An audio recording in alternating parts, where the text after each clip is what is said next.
All right, good evening and happy St. Patrick's Day. Tonight is Thursday, March 17th. We are in the Bellata Meeting Room at Lunenburg Town Hall, and this is a meeting of the Lunenburg Finance Committee. In accordance with the requirements of the open meeting law, please be advised that this meeting is being recorded and broadcast over the Lunenburg Public Access channel and on Facebook Live on the Public Access Facebook page. The agenda lists all the topics which may be discussed at the meeting and are those reasonably anticipated by the chair. Votes may be taken as a result of these discussions. Not all items may in fact be discussed, and other items not listed may also be brought up for discussion to the extent permitted by the open meeting law. I am hereby calling the meeting to order. Would everyone please rise for the Pledge of Allegiance? I pledge allegiance to the flag of the United States of America and to the republic for which it stands, one nation, under God, indivisible, with liberty and justice for all.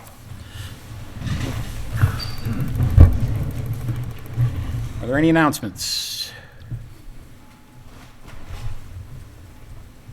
Seeing none. Is there any public comment?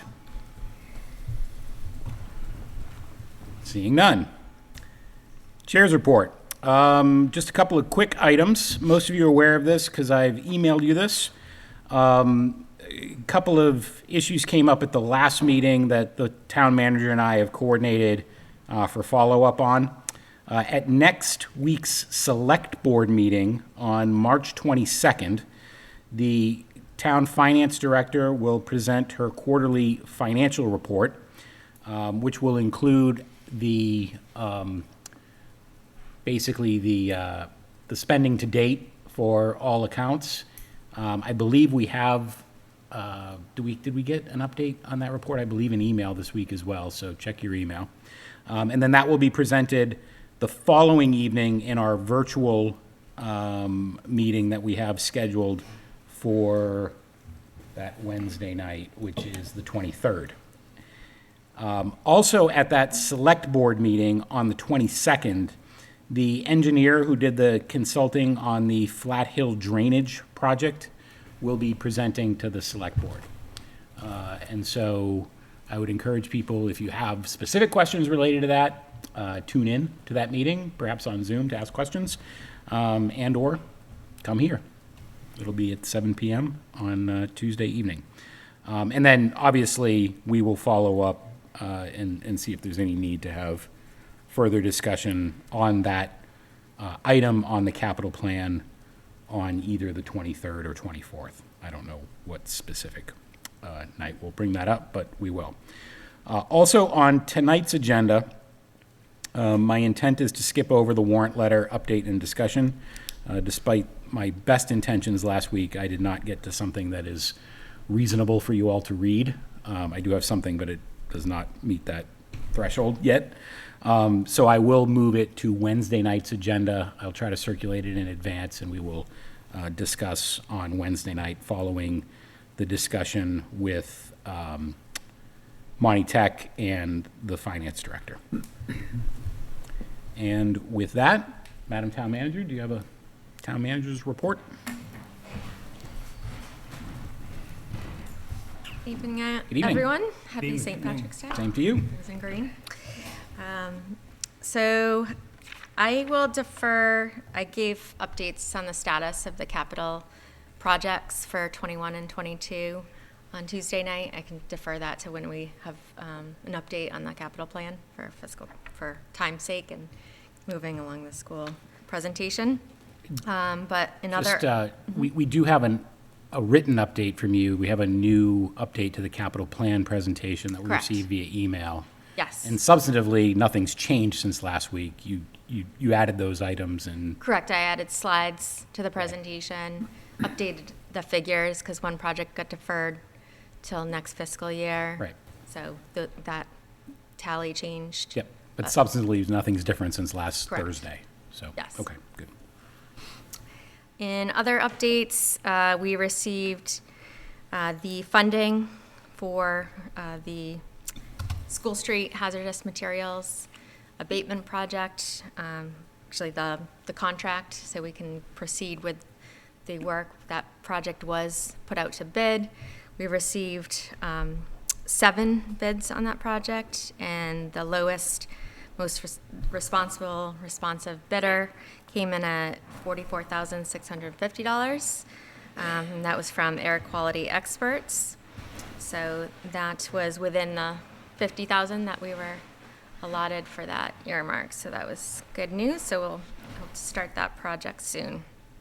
We received an update on the streetlights calculation cost from Unitil through our town council, who's been working with Unitil's attorney and the DPU's council. So we now have an updated book value for the streetlights and further explanation of those costs. And in speaking with the Green Communities chairman, we're going to proceed based on all the discussions with the committee has had on that, and if Dave can confer that.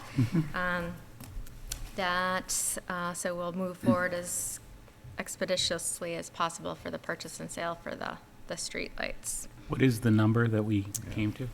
That it was $91,300 something, I think, and the increase from the last time is because there were certain lights in 2021 that were replaced. Specifically, there was one LED light that was replaced.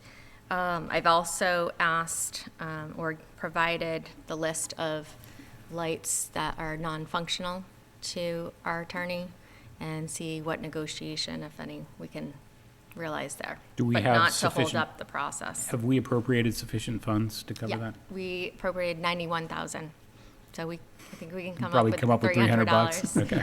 Yeah. And that's all. What's the, do we need to appropriate funds to actually have them converted as well?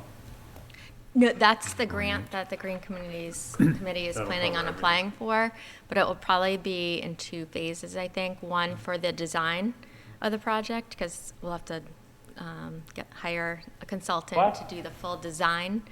And they would also be doing project oversight, and they'll provide a cost estimate, so we can apply for that grant knowing a cost estimate and complete specs, for that project. So luckily, Green Communities changed into 2 funding rounds twice a year, so we could still, I think, apply in time for this coming round in April and again in the fall. Is there still time at this point to try and do any of Peter's high-end ideas of broadband or anything? Is that in scope at all for at least for the engineering side of things? For the design of the streetlights, I don't think that was included in the RFP that we put together. I'd have to go back and review if there's any leeway. I haven't attempted to re-engage with Verizon since the ARPA funds were first announced last summer. So, it might be worth reaching out, but I wouldn't hold anything up. Because It'd be nice to clearly have them together. I couldn't even get a return phone call, so. Okay. Is that Any other it? questions? Yep, that's it Okay. for now.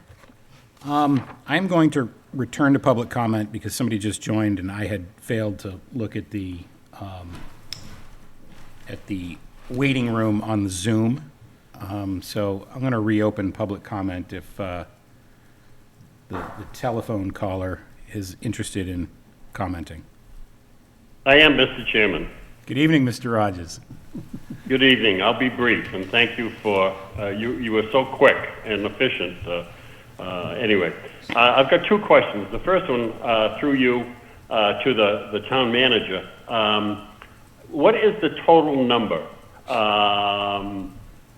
for the monies received in taxes, late taxes, so-called, for the trailer park? I think there were 2 numbers, and it was my understanding was around almost 800,000 or 900,000, and I'd like a clarification of that. Maybe I'm wrong. I think it was 733,000 around there in all. So 400,000 was the agreement spelled out. They would do a a large pay down, and it was supposed to be $100,000 thereafter until it was paid off, but they fulfilled that complete outstanding tax amount. So that second payment was around $338,000. All right, fine. Thank you so much. You're welcome. The second question I have, Mr. Chairman, is this evening the school budget will be heard. And frankly, it's a difficult year, obviously, with all this COVID money in it. And I would like, if possible, through you and your committee members, to find out exactly what the additional monies represent. And it's my understanding, and that some of the monies have gone to hiring individuals, and there's only enough for 2 years. And I would like to know what the plan is going forward after those 2 years. And again, the total monies that we received from the COVID money, so-called, and the difference over last year. Thank you, Mr. Chairman. Thank you, Mr. Rogers. I actually had an email that dealt with that, which I will bring up later if necessary, but I think we will go through the budget presentation and see where we land on that topic first. So with no further ado, let's get into budget presentations. Dr. Burnham and Mr. Cassidy. And I'm assuming you would like me to project, or would you prefer to join the Zoom and you project? Either or is fine with me.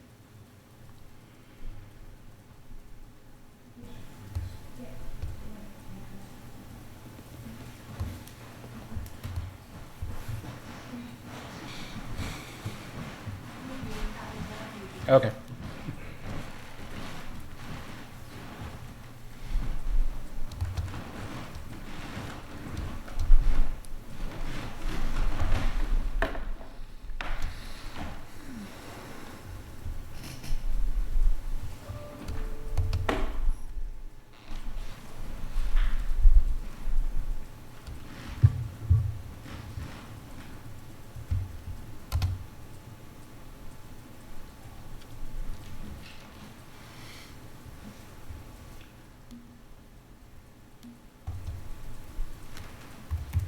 Dr. Burnham, good evening.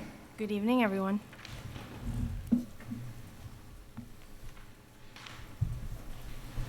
So I'll begin by saying that this was the presentation that was provided to the school committee last evening at their regular meeting, along with their budget hearing, their public hearing for the budget for FY23. And this is the budget that was voted approved by the school committee last evening. We always are mindful of our mission and vision as a school district as we set out every year for budget development. And the mission of the Lunenburg Public Schools is to provide all students with the skills, confidence, and passion for lifelong learning so they may find their own paths to successful careers, active citizenship, and rewarding lives.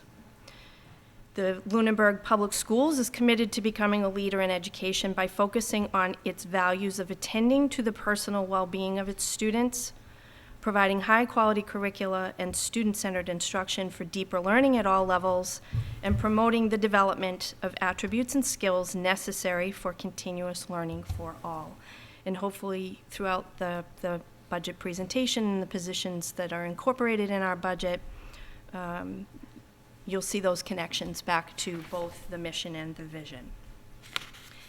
Another piece of relevant information for everyone to be aware of as we enter our budget cycle every year, we're working toward the implementation, the execution of the strategy for continuous improvement.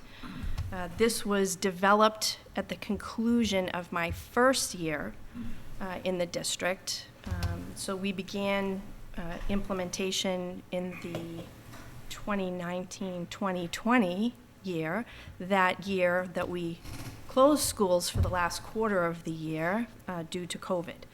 So it feels like this has been a very long time that we've been working on this, but I think COVID has a way of distorting timelines.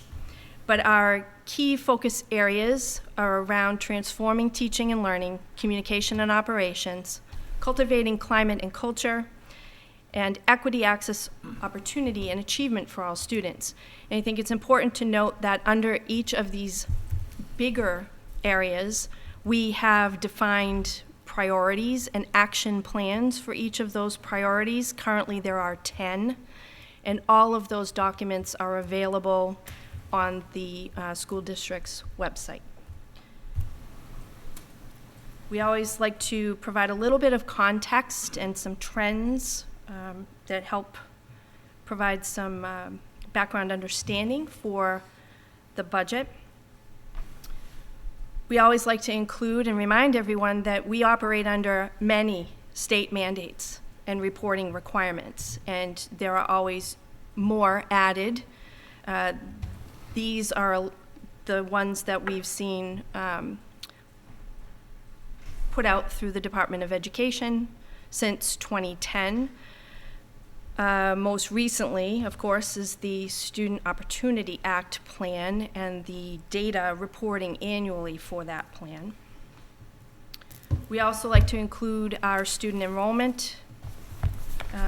There's some projections here for another year out. Obviously, COVID had an impact on our student enrollment as we saw many concerned parents move toward a homeschooling option. That is different from a remote learning option that was available to students last school year.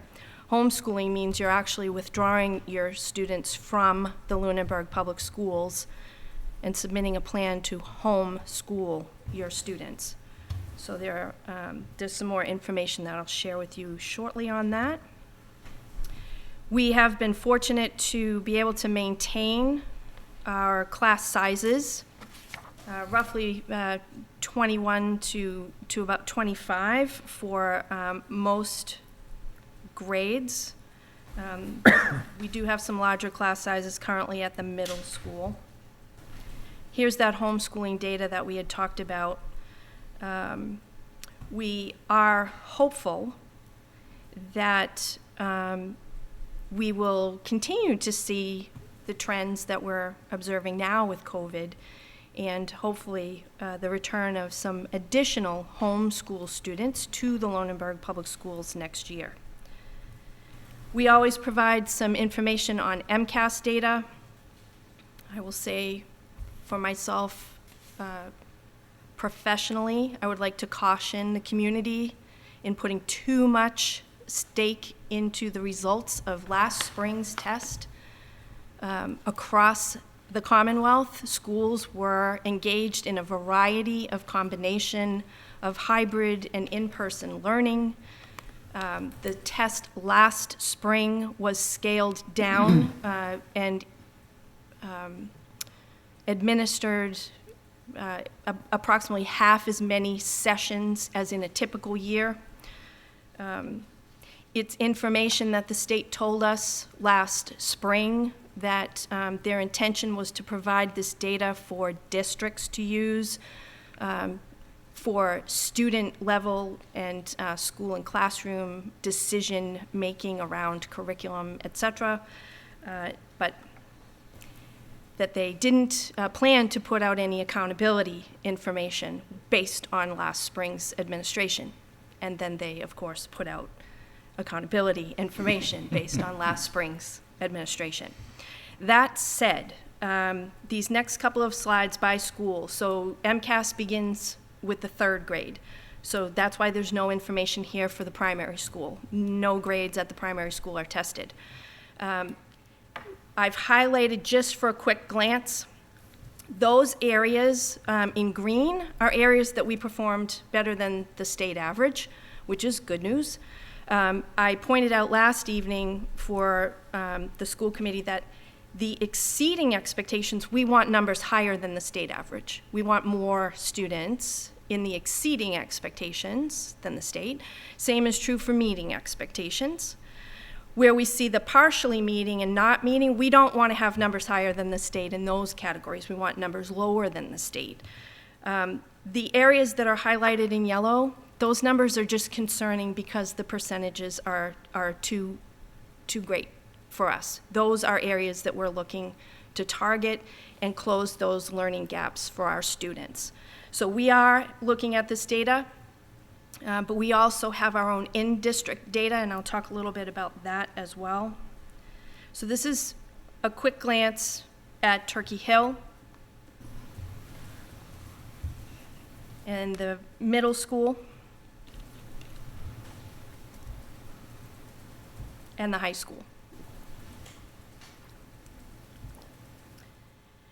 As far as our in-district data, knowing that there was no MCAS administration in the spring of 2020, and knowing that there was going to be a high level of concern around the impact of the school closure that year with full remote learning, we purchased an assessment tool called iReady. iReady can assess students against the Massachusetts state frameworks by grade and content area. We administered last school year these benchmark assessments 3 times a year, fall, winter, spring, to grades K through 5. We did not assess the kindergarten in the fall, but we did do a benchmark assessment for them in the winter and the spring. This year, we expanded this assessment tool to administer through grade 8, math and ELA. We also have other local assessments that we use to gather data for our students, and we provide assessment reports to the school committee following each of these benchmarks. And you know, the winter benchmark, we're able to show growth for students within the context of the current school year. There will be another administration of these benchmarks assessments in May, and following that administration, we will be back to the school committee to again demonstrate where the kiddos are performing in terms of on grade level, above grade level, or if they're below grade level. And we're also able to pull out data and demonstrate growth for them as well. How long do those take? Is there like a day dedicated to those, an hour? I think that they pick a time frame, and they schedule classes to be administering in buildings during a certain small window. Each building, there's a designated timeline that all of the assessments need to be completed. So in other words, the middle school doesn't choose to do it the first week of February, while the middle school administers theirs mid-January. There's a designated window of time. I guess I meant per student, is it? Per student, I don't have any answer for you as to the maximum amount of time allowed or the maximum amount of time a student may need to complete it. But it's not the extent of MCAS testing. That's oftentimes for some students, full days. Have you had any feedback as to, I know a lot of the students get pretty anxious about the MCAS testing. Have you had any feedback from them about how they feel with the iReady testing? So it's online. And I think that I don't have any hard data that I can give to you. I haven't surveyed teachers to find out how their students are feeling about it. But we, in the classroom, have been for some time using online tools. Lexia for reading is one example. So it's not uncommon for kiddos, even at the younger grades, to log on and spend some time, completing tasks online. So I would honestly be very surprised to hear that it's an anxiety inducing experience for the kids. And quite frankly, if it were, I'm quite sure I would have heard from the teachers that's a large area of concern for them. So I'm going to go out on a limb here and say, because I haven't heard this expressed as a concern from our teachers, that likely we're not seeing it on a wide scale. That said, individual students may still have anxiety around even paper testing. But we monitor and support those kiddos as well. I have a 13-year-old who does not communicate any anxiety, but he definitely does not like it. My kids love it. Really? They're the younger ones. Yeah. That started on Lexi. Yeah, mine is not a fan. Not a fan. Well, I think that goes with the age group. Probably. I think you're in a good place. I think that's Probably pretty right. normal. You're probably right. Special education data, we provide this information as well, the total number of students on IEPs, as well as the number of evaluations that are conducted or pending evaluations for any given year. It's our school psychologists that conduct a lot of these assessments. There's also academic assessment that is conducted as part of an IEP evaluation process. So some of our special ed teachers are also administering.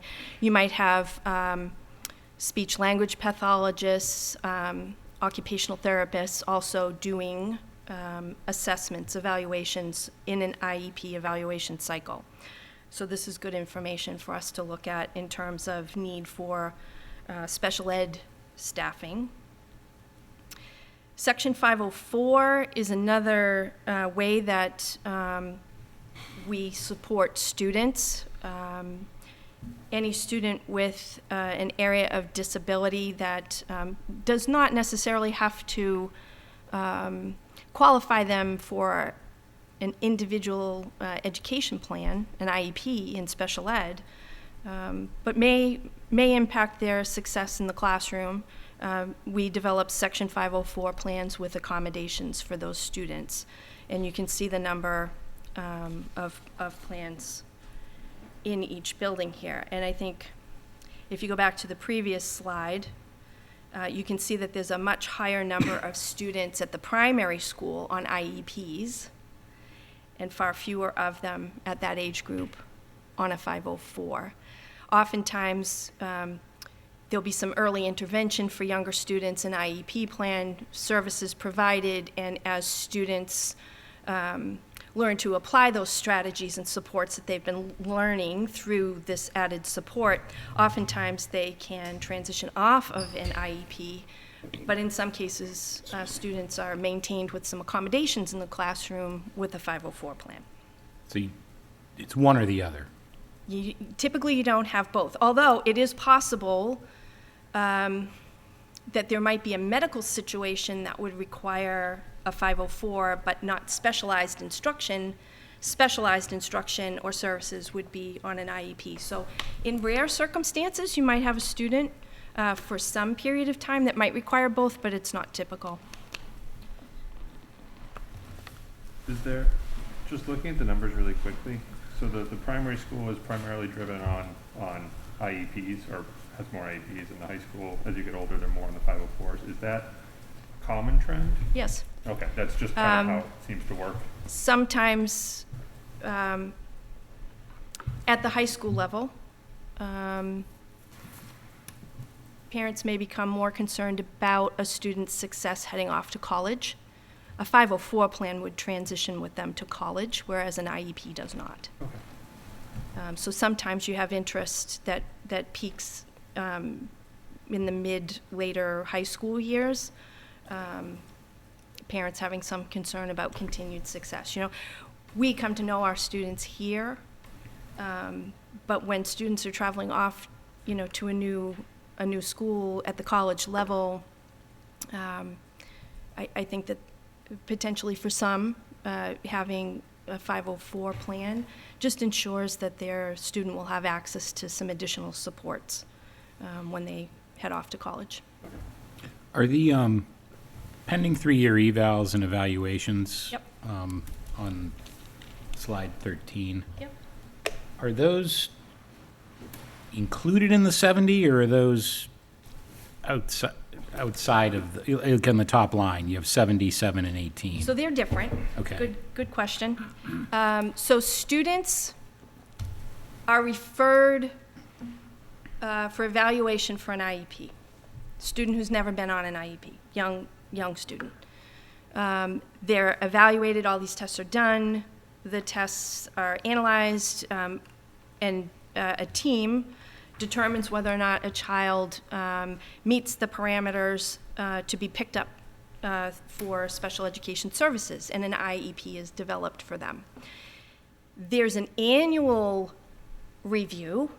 So annually, the parents and the teachers will come together and review the current IEP, review the student's performance with input from teachers, and there's an opportunity to make some adjustments to some of the components that might be included in an IEP.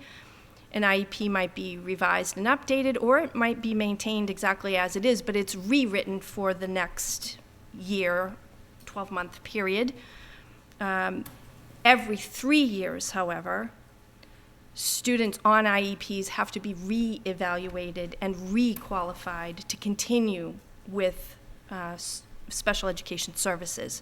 So that first column, the number of IEPs, those are all students in the buildings that have an IEP, a plan. The evaluations, that's a smaller number of kiddos who are either up for their 3-year reevaluation or potentially being referred for the first time for an initial evaluation. So hopefully that. So what I'm getting to here is you have a total of 241, which is the sum of the numbers in the first column. But then you've got a 31 and a 24. What I'm trying to get to is the real number closer to 300 or is it closer to 241? So you've got the 241 students. Right. There might be some in this, well, what you've got in that second column is pending 3-year reevaluations. Yep. So there's no separate column. They're here in this inclusive in the chart. 241. Right.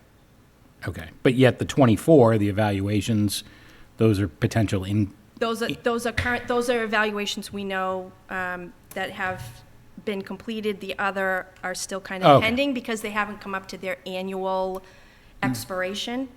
Right. So if you've got a student who's in year 3 of their IEP, there's an anniversary date of that IEP, and the reevaluation has to be completed prior to the current IEP expiring, if you will. Yep. So that middle column is the number of evaluations that are still pending. Okay. So suffice to say, the 241 is a reasonable number. Like it's not Yeah, it's- substantially greater than that. Right. Okay. That's the number of kiddos that we have Okay. in the district getting services based on a plan. When we spoke last year, there was a lot of concern around 3-year evals and new evals all kind of falling way behind because of remote schooling and because of staffing issues and Right. whatnot. Are we caught up now or? We had no choice. Yeah, okay. It's called compliance. All right. We knew that we were on the clock so that when we returned from that shutdown in the spring of 2020, and we resumed school in September of 2020, we knew the kiddos that needed to have these So last year we got evaluations caught done. up. Yep. Okay. Good. Just doing a quick look at the percentages of 504s and IEPs per kind of grade level. It looks like it averages out to around 25% or so. How does that compare to other districts? I think it's pretty standard.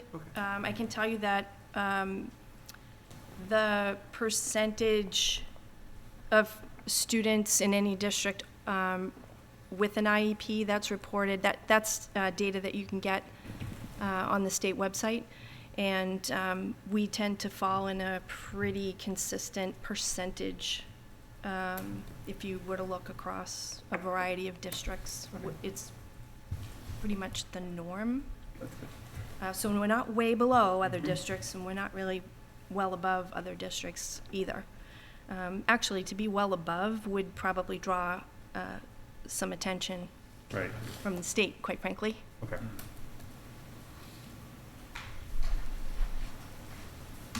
I'm on the behavioral health slide. Yes, thank you. Okay, so anticipating when we returned to school a year ago in a hybrid model, anticipating that we were going to have students that would need some additional mental health support, behavioral health support. We not only hired some additional staff to support behavioral health, mental health, we established a structure in each of the buildings for behavioral health referrals. For many, many years, the district, as districts everywhere, we have had an academic referral process. So if teachers are seeing concerns about a student's academics in a classroom, that student can be referred to a team to review data on this student, make some suggestions as to things that we might want to try in the classroom to assist the student being a little bit more successful with their academics in the classroom. This is all work that we do before we get to the level of wanting to refer a student for evaluation for specialized instruction, special education. We set up a similar model with a behavioral health support team. And this team is receiving referrals from teachers in the classroom based on concern for true behavioral issues that are being demonstrated in the classroom, which often are connected back to emotional issues, that especially for younger ones.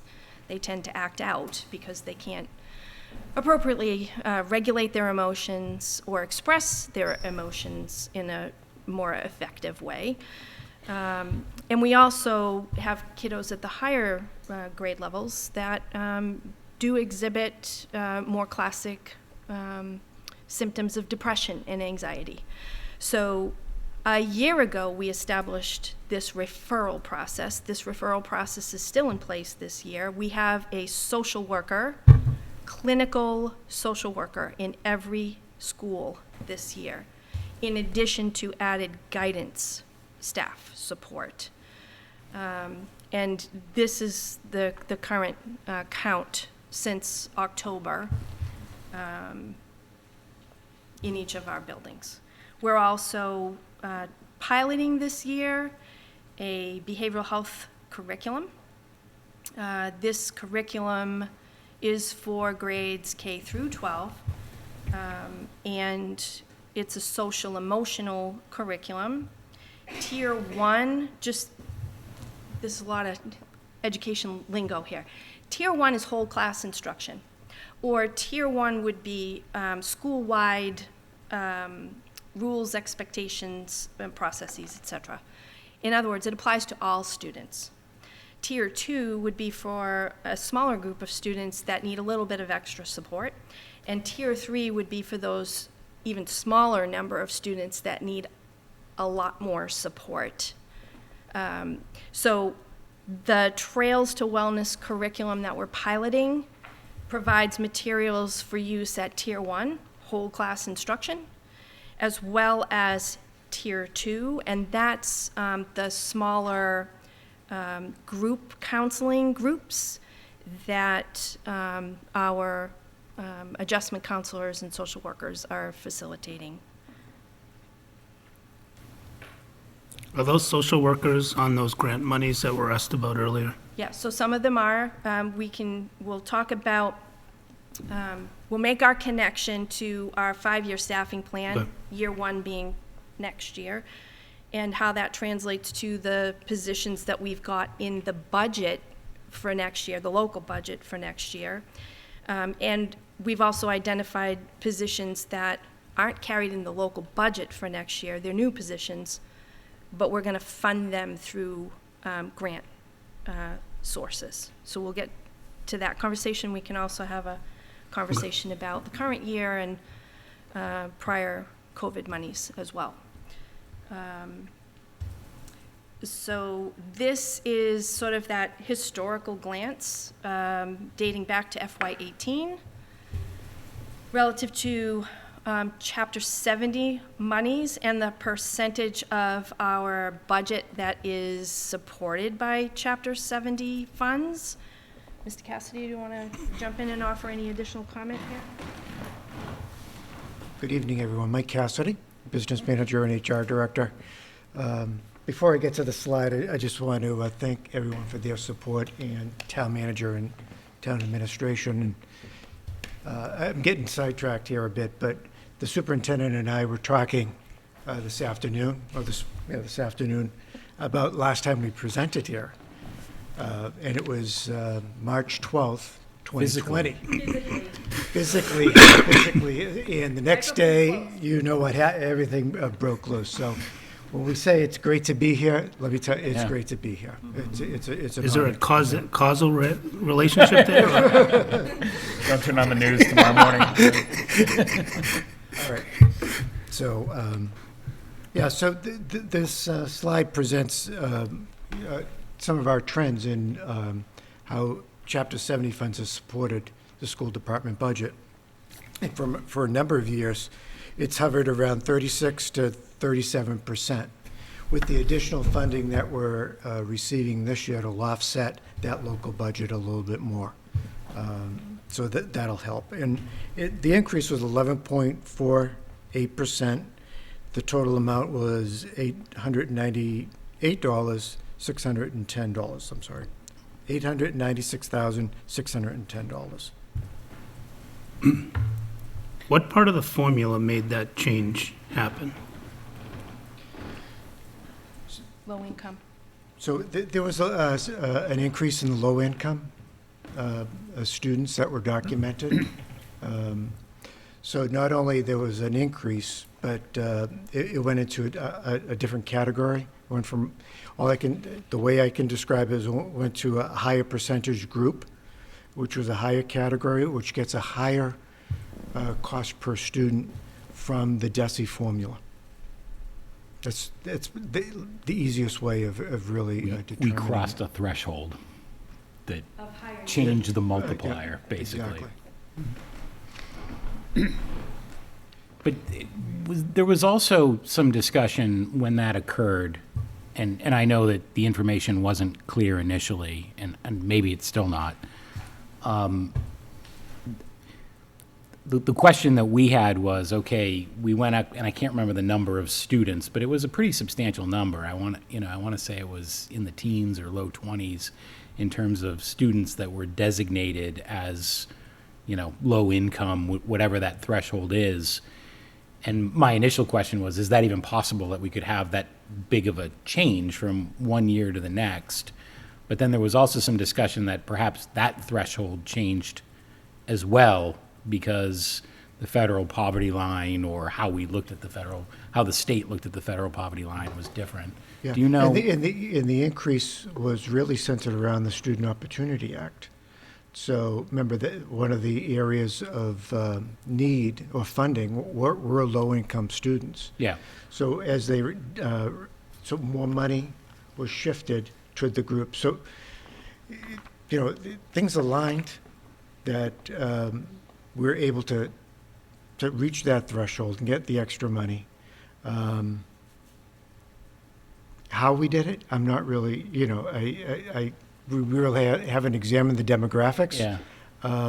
All I know is that it's certainly low-income families are part of our targeted group for instruction. Yeah, I guess the reason for the line of questioning, Mr. Cassidy, is have we experienced a measurable change in the number of a meaningful change in the number of low-income students in Lunenburg over the course of the last 12 to 18 months, or have our measuring sticks changed? And I'm asking this as an honest question because I don't know the answer, but if this is an indicator that we have a meaningful, new population, or our population has changed, or our demographics have changed in a way that we need to be cognizant of, is this an indicator that we should be looking more aggressively at? And I honestly don't know, I have no idea where this is I going. don't have any information, I don't believe that you have any information that tells us that the measuring stick changed. I think it's possible, and I think that this is largely based on anecdotal data at this point. Based on the number of families that we were serving the grab-and-go free lunches during the shutdown, and even through the summer months, I think it's possible that the initial wave of COVID really impacted a lot of families in terms of their jobs, whether that was, decreased salaries because they weren't working as many hours or actually lost jobs, et cetera. I can't say for sure that that was the case, but we had routinely, I believe the number was about 100 families coming to the grab and go. And then there were some additional families that didn't even have the means to come to the grab and go, and we were delivering breakfast and lunch bags to the home. So we can dig in a little bit more on the numbers and the shift. We actually, in district, hold that data on the low-income families that qualify. That information is highly guarded as confidential. I don't have that list. Could I ask for it? I think I could ask for it. But I am not one of the people that sees that information. That is really highly confidential information. We don't want families to feel that they can't reach out to receive some of these supports because they don't want people to know. Yeah. Right? Yeah. So literally when I say there are like 2 people, I think, in the entire district that see any of that information, 2, and I'm not one of them. So yes, I think that we could reach out to people who are in the know and have some knowledge of any shifts Yeah. in the I specific just, families to dig in on that a little bit. Not only do we want you to be delivering, services where they are needed, and in some cases, I think if this does represent a meaningful change, obviously you need to, Yep. address it. Yep. But I think also just as a community, we need to be aware of this, right? And we need to be thinking about how we're planning and how we're strategizing community services Yep. around these issues. And the thing is, we may, that number may actually be underrepresentative of the need because the federal government was covering the cost of lunches. Lunches were free to all families. So there was no need, if a situation in your household changed, To fill out the fill out forms. the forms because everybody had access to the free lunch and breakfast. So I think, it's something that we're going to have to kind of keep an eye on. It's possible that, as the economy is recovering, maybe numbers go back down to a prior level. Or we might see that in reality, once the free lunch for all has, no longer accessible to everyone, that we might see that there's an actual increase from what we're seeing right now. We just don't know yet. I think that anecdote can be looked into though directly because we have access to that spreadsheet that has all of the data in there that includes the town's median income. And you should be able to see what it looks like at 2021 versus 2022. Yeah. Yeah, potentially. Yeah, it's tough. It's not a direct correlation back to It's hard schools to because connect not those everybody in numbers, yeah. town, has kiddos. No, but that's part of Yeah. the calculus, the Yep. calculation is the median income of the Yeah. town, I believe, relative to determine what the poverty level of the town is. Yep. So it should be Okay. reflected in this directly. All right, I don't want to dwell on this, but we probably spent. But the good news is we got more money. We got some more. Yep. We have some more need, but we have some more money. Sure. You want me to advance the So the slide? next slide is going to wrap up trends. And part of our budget development presentation is discussing some of our FY22 grants. And part of them is the number of COVID grants that we've received. So if I may, just quickly go grant by grant. So the ESSER2 funds, $588,834. It's a 3-year grant, and it's actually 2 years and 1 summer grant. So I'm just going to read off some of the expenses that we'll be Mr. charging Cap- against that grant. Just to clarify, the Yep. numbers that appear here are the numbers that are going into FY22 services, or these are the numbers that reflect? These are the grants totality of that the we've grant. these are the grants that we've received for starting in FY22. Okay, so this is the We're not gonna totality s- of the grant, not Yeah, necessarily how it's yeah, being spent? right. Okay. I think that was the best way of presenting it. It's fine. I mean, I'm trying, we Yep. want to be. No, there's a separate transparent, report right. that you turned me on to earlier today that Oh, kind of okay. identifies where the All right. money's going, so. So ESSER2 funds are, we've got a targeted math teacher at the Lunenburg High School, a social worker at the middle school. And next year we'll have a math specialist. We also have after-school activities, our IT part-time technicians, and some summer school programming budgeted. And then in addition, we've got service contracts for consultants to help us with data analysis and stipends. ESSER 3, now that is a 3-year grant, 3 fiscal year grant. And over that time period, we'll have an intervention specialist at Turkey Hill, a social worker at Turkey Hill, guidance counselor at the middle school and high school, social worker at the middle school in FY24, and we're going to continue the math specialist in FY24 as well. We're currently supporting tutors at our Turkey Hill and primary school. And we're going to continue that for 3 years. And then we've got various supplies and service accounts and some stipends and health insurance. The next grant is the 2 special education grants. The first grant is for staff salary to help us with meeting compliance. So it's just extra staff in schools doing evaluations and helping out with that. That's a 1-year grant. Let me just stop the presentation. So the following grants are 1-year grants going down forward. The next small special education grant for 7818 is basically a supply grant.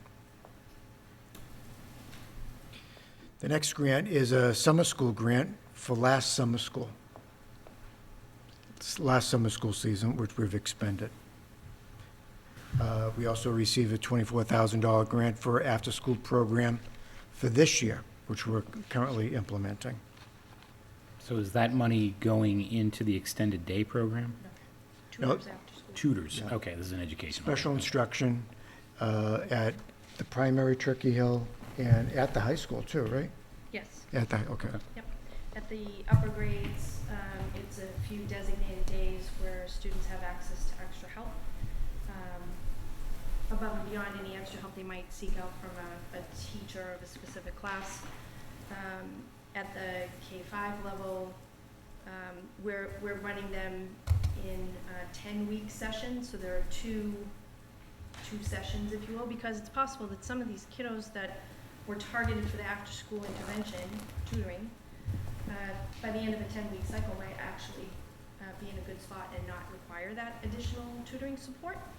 Some kids may need to stay, maybe they've made gains, but they're more than a year behind and need some time, additional tutoring to get caught up and close that gap. We're opening now the second 10-week session. 2 days a week, the focus is on ELA, literacy, 2 days a week on math, and every Friday, the focus is enrichment. So they're more hands-on fun activities. Again, to kind of close that gap on the social development that was, sort of disrupted with the COVID schedule from last year and the shutdown the spring prior. Thank you. The next grant was a supplemental grant to the summer school program, an additional $14,000 to cover expenses for our summer school program. We got a technology grant to offset some of our purchases for Chromebooks. And the next two grants are recently received grants, competitive grants, a literacy learning grant and a math learning grant. So these two specific grants will be going to paying curriculum. And there might be another one coming along, but it's too early to announce that at this point. It's important to note that all those in red are grants with a competitive process. So in other words, it's not like ESSER where there was a formula and each district was allocated a certain amount of money. These were grants that we had to actively pursue and were awarded. So you can see we've been very busy pursuing funds to be able to offer services to the kids. Is there something, what's the PAC ASOSTQ? Does that mean anything? Oh, that's the code. The ASOSTQ is after school, out of school time quality learning. Yeah, it's not like the parent, that we need the to know. Parent Advisory Council or whatever, it's not that, the PAC? Different Oh, acronym. okay. I just want to highlight, there's one more competitive grant that we did receive, which was the Workforce Investment Program grant for $100,000 this year and next year. And that came through the Department of Public Health. And it supports an additional nurse for this year and for next year. There's clerical help for attendance issues at the high school, middle school. And I think there's some money for some online application, the SNAP program for nurses. For our data. Just 100,000 this year and 100,000 next year? And there'll be $100,000 next year. Mr. Cassidy, can I ask a question? So I just want to make sure, these are COVID grants, you said in 2022, and they're spread over a couple or 3 years, but we don't expect them to repeat at all. Is that correct? Some of them will repeat. Some of them. As an example, the after-school, out-of-school time is one that likely will be available again. I can't say whether or not the technology grant will be available again. The accelerating literacy learning and math, the accelerating math learning grants, that's coming really from the Department of Ed in terms of supporting evidence-based curriculum. I really don't know what to expect in terms of those grants. I think probably once we're in the queue and we've purchased, we may not be as high up in the queue to purchase additional curriculum materials. However, we got into the first round of grants and we were Can you go alerted to the mic? We were alerted to the fact that we were eligible for additional grants if we wanted to go ahead and apply for those. So we don't know what to expect or anticipate in terms of additional grants becoming available along the lines of the grants that you see listed here. Those are those 1-year grants, with the exception of the ESSER 2 and ESSER 3, and this workforce investment that we know is a 2-year and we'll have again next year. All of the rest of those are 1 year, this current year. Okay. And so all this funding, like in the FY '23 budget number, they're all part of that funding for the FY '23 budget, is that right? I mean, Some of them are. I mean, I know they're spread out over different amounts of years, but are all these accounted for within the No. '23 budget? They're not in the That's the omnibus. current year. Okay, so these are, but I thought they were granted in 2022, but they're spread out over several years. They were granted this year for use this year. As an example, the last 2 grants that are in bold that we just received have to be expended and materials in hand by June 30th.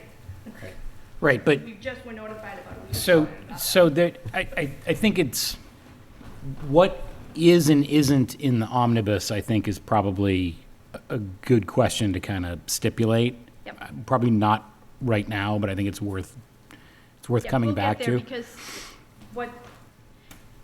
again, when we walk you through that 5-year staffing plan and all that we identified for year 1, some of those positions Right. are in the FY '23 budget, but we also indicate other positions that were on that list, not funded through the budget, but will be funded through some Right. grant sources. So we will get to that shortly. But let me just, for purposes of clarity, the stuff that's shown here, we don't show for budget purposes as revenue. This is basically outside of your total budget number. Correct. We get that money and we spend it. And it sits outside of the revenue and expenses that are in the budget. Okay, yeah, that's what I'm trying to get to. Yep. is understanding what's in the budget, what's Yep. outside. So this is all outside of the budget. That's These are temporary. all outside the budget. So I'm assuming that all the expenditures are able to be ramped up and ramped down. Well, some of these figures here will be gone at the end of this year. Right. There may be opportunities that we can pursue for next year, and we will. But there's only a handful of things that are on this list that are multi-year, and we have factored in moving forward, but we'll get to that. Okay, thank you. So just a point of clarification, too, the grants that are listed on the right side, so there's a family and community grant, special education grant, actually 2 special education grants, Title I. Those are annual entitlement grants. We get those every single year.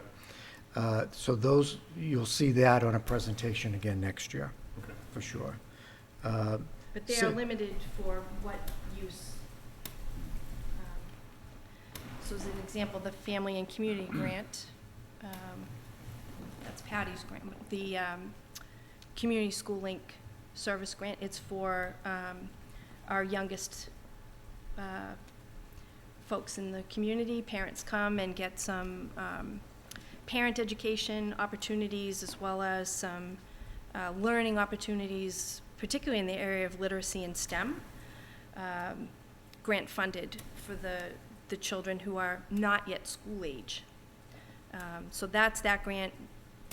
They talk about there's a potential that those grants are going to sunset, but as long as they're active and available, we pursue it annually.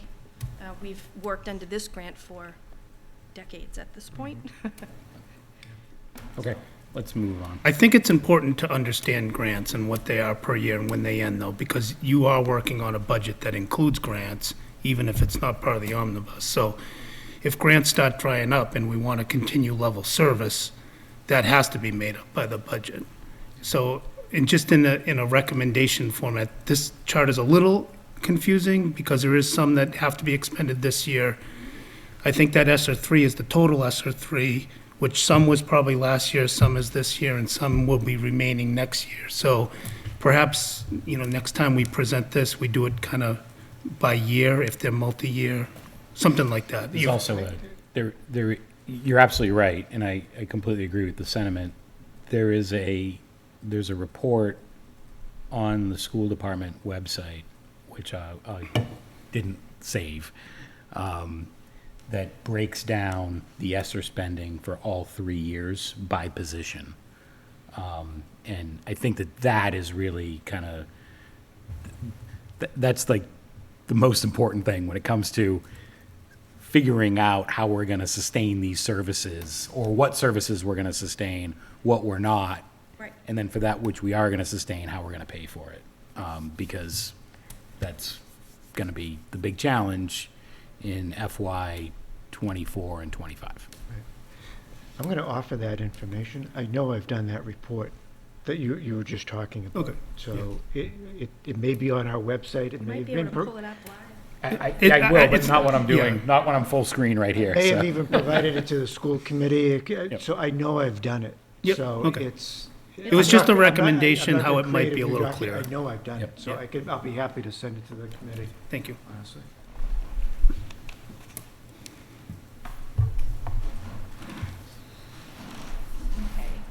So we always include a little bit of information about the budget development. And our budget development really is guided by a need to meet student needs and to execute that strategy for continuous improvement. Those are those objectives that we talked about early in this presentation: transforming teaching and learning, cultivating climate and culture, communication and operations, equity, access, opportunity, and achievement for all students. So those are the big umbrella things that we think about. And we go through a typical process that starts in August with our work as a district leadership team, looking at the strategy for continuous improvement, reviewing the progress that's been made, redesigning action plans as needed, and aligning all of the work of the district back to that one overarching document. So our school improvement plans, our teacher and administrator goals for their own evaluation. All of this gets connected back to the overarching strategy. By November, December, we've got our building principals and different department heads submitting their budgets. We review all of those requests. We work together as a team, a leadership team, to review and prioritize any new requests. We also engage in that process of revisiting that 5-year staffing plan and revising it for the next 5 fiscal years out. By January and February, we're really prioritizing that 5-year staffing plan. We present to the school committee as the identified needs in December. And what typically is on year 1 of that presentation in December, year 1 of our 5-year plan for staffing, is a bit of a preview to what you might expect to see included in the budget that we present as a first proposal in January. So when we take a look at year 1 of that 5-year staffing plan, again, the team looked at it and revised it for next year as year 1 and 4 years beyond. As you can see, we had a rather lengthy list of positions. Some of these positions are on here because they would have been on last year's 5-year staffing plan as year 2, which next year would be year 2 of last year's 5-year staffing plan. But there are also positions on here that were not funded last year as year 1, so they got carried forward. And again, you'll see in a moment that we're not funding all of these yet again. I think it's important when other departments in town develop their 5-year plans, they're working based on, what's the appropriate staffing level in the fire department or in the police department based on a population of X, or in the DPW, the number of folks that we need to be able to drive plows and cover X number of miles of roadway, et cetera, et cetera. For us, our needs are constantly changing.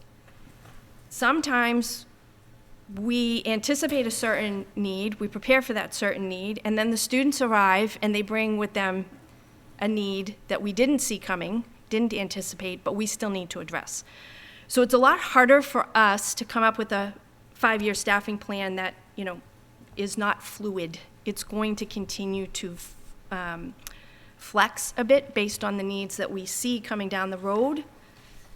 But it also needs to be adjusted based on the needs that we actually see in front of us that we didn't see a few years ago. So, rather lengthy list presented to the school committee in December. So that's where we transition now into talking about the actual budget that we developed for next year. Mr. Cassidy, do you want to jump in here at all? So the next section of the presentation is some detailed information on our recommended FY23 budget. We're proposing a 3.11% increase. The breakdown is a 2.82% increase in salary and wages for our personnel, and our expense is going up 3.88%.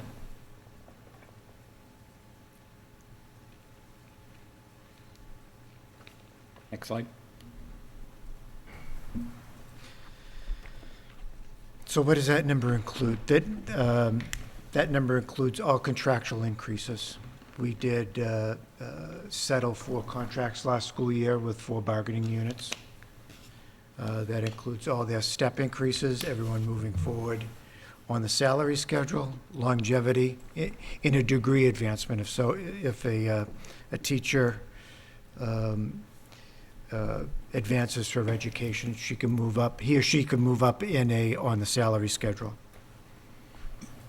The next increase is health insurance, which is the 5.56% increase, and that includes all new employees and our current enrollment.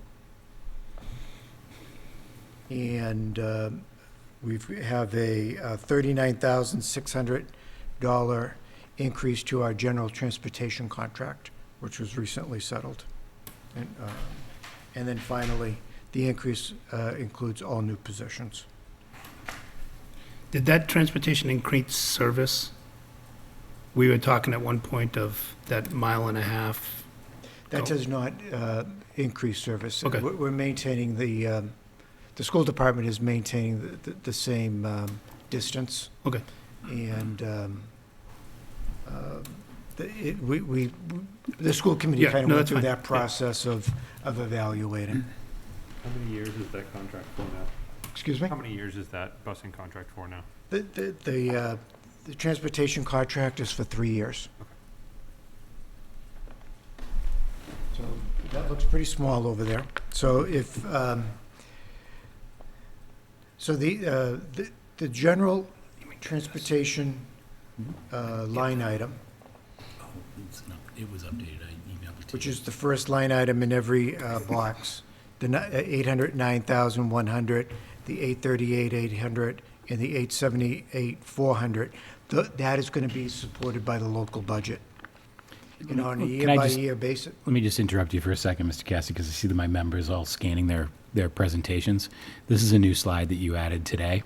So I sent you guys an update a couple of hours ago that you might not have downloaded, so bear with us. There were a couple of slides that were late adds. If you added them to the Google Drive, I would just have them. Sorry. I emailed it to you. We thought it was pertinent information to add. This was information that was shared with the school committee and was really, I guess we felt it was somewhat outside of our presentation last night because they've already approved it the meeting before.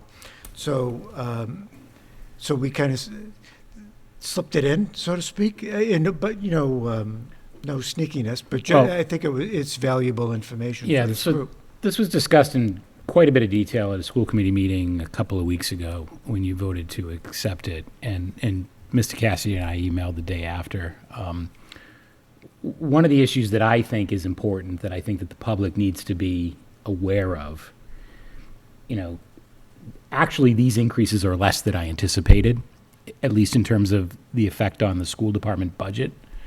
The option to extend the current contract for 1 year was a 9% increase and so smartly, the administration and the school committee decided to rebid the contract, and came up with numbers that are much better than 9%, obviously. But the thing that stuck out to me, and, you know, admittedly, somewhat selfishly, as the parent of an athlete, is that there are substantial increases borne on field trips, athletics, band, that sort of thing in FYs 24 and 25. So cumulatively over that 3-year period, it's going to cost us in excess of 25% more to bus our kids when it comes to extracurriculars.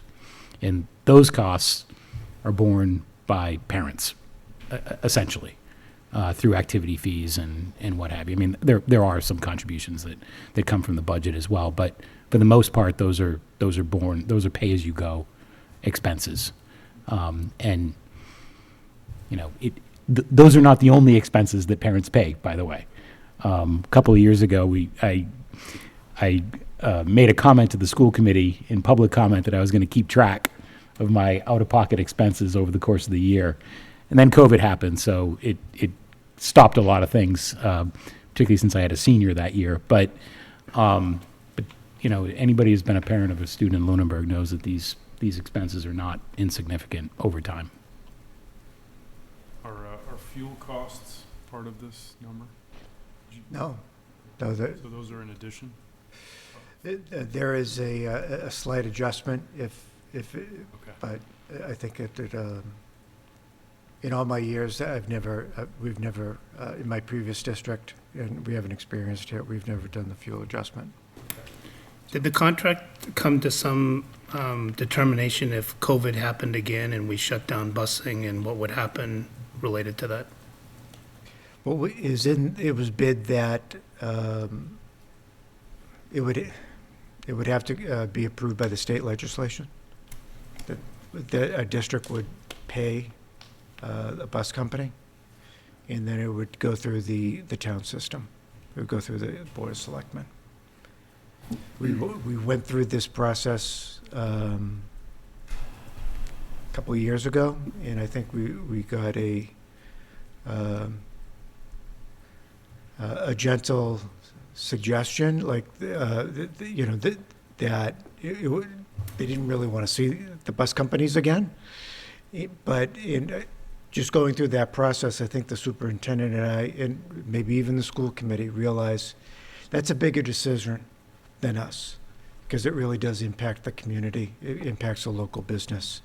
Right. So just including everybody in that decision was probably the most advantageous thing to do. God willing, it's not going to happen again. Sure, it just, every time you learn a lesson, you try to apply it to the next contract. And it's just, you know, on both parties, and if the select board is part of that decision-making, is everyone aligned on the contract? That's the way we bid it. So, yeah, we don't want, meaning our school administration, unless it comes from the Board of Selectmen, that we can pay them right away. But we did it the opposite way. If this situation happens again, that we need more involvement in this decision. And I think it's up to the Board of Selectmen. It will be up to the school committee and their recommendation to them as well.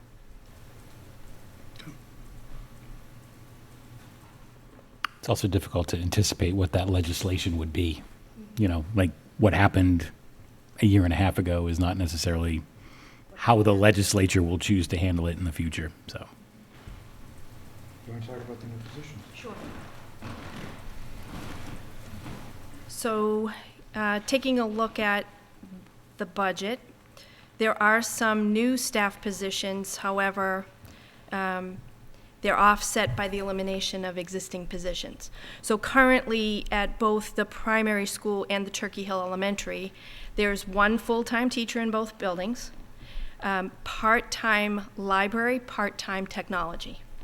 So what we're doing is really sort of reconfiguring those two positions, leaving one as a library position full-time, but split between the two schools, and one that would be a STEM technology position that would be split between the two schools. So still two positions covering library, and technology, but we're incorporating some STEM hands-on education in there as well. So it's really kind of a wash there. Other staff adjustments, there will be a new 4th grade teacher next year because what we call the bubble class, the large class, is moving up to the 4th grade. We had an added 3rd grade teacher this year with that class. One full-time teacher position will move off of 3rd grade and move up to 4th grade with this class. So yes, there's a new 4th grade teacher, but it's not a new position because there'll be one less 3rd grade teacher next year. Very quick question, do you see another bubble forming in the younger kids yet? So far, holding my breath, but so far, Okay. the registration for kindergarten right now is this roughly about the same number of students that we've seen registered at this time the last few years. If I had a higher number right now, Be worried. I'd be worried. Now, that said, there could be some people holding back on making a decision until they see how things play out with COVID for this year, and may even wait until August to see how things are looking for the fall before they register. A couple of years ago with this big class, when they were coming into kindergarten, we had 15 of those 145 kiddos registered like the last couple of weeks of August. That's almost a whole class registered the last couple of weeks of August. So that's why we've sort of gotten to this place where we want to be prepared, and we're holding space for that, and we'll get to that in a minute. But we also have plans in case we don't need to execute and fill that position. So on the staffing Yep. plan chart, you had the 4th grade teacher. That's Yep. this? Yep.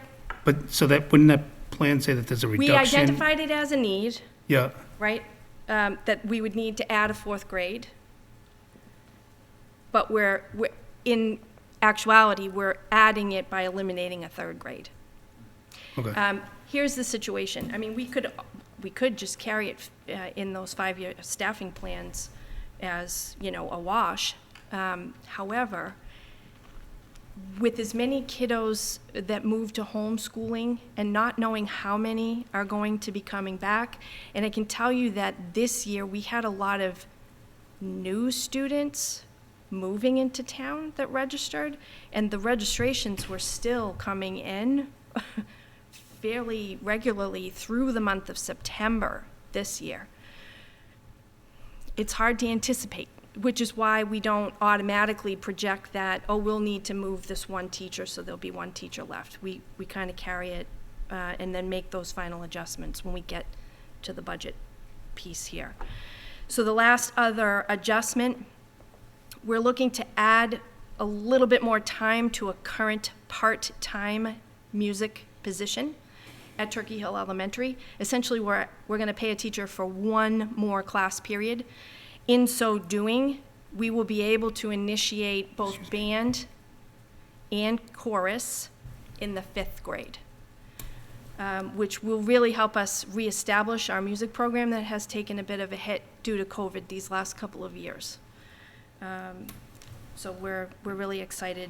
Just that one little bit is going to have a really great impact and opportunity for our elementary students. Now's where we get to new budgeted staff positions. These positions are currently in the budget, that 3.11%. So we've got that kindergarten teacher position and the para that would also be part of a new kindergarten class in the budget. We have a new teacher at the high school level to provide intervention, specifically to provide intervention, added math or ELA supports to students who are struggling. And we've also got an athletic trainer position. This position we've talked about for a number of years. This position isn't really framed as a full-time position. It's more based on the practice schedule, athletic schedule, season, and we have been, when we can secure an athletic trainer from another district, paying them to come in and cover some games in district. So that's been going on for the last two years. The problem is we can't secure an athletic trainer for every one of our competitions, but when we can, we do. Is it a benefited position? It will be.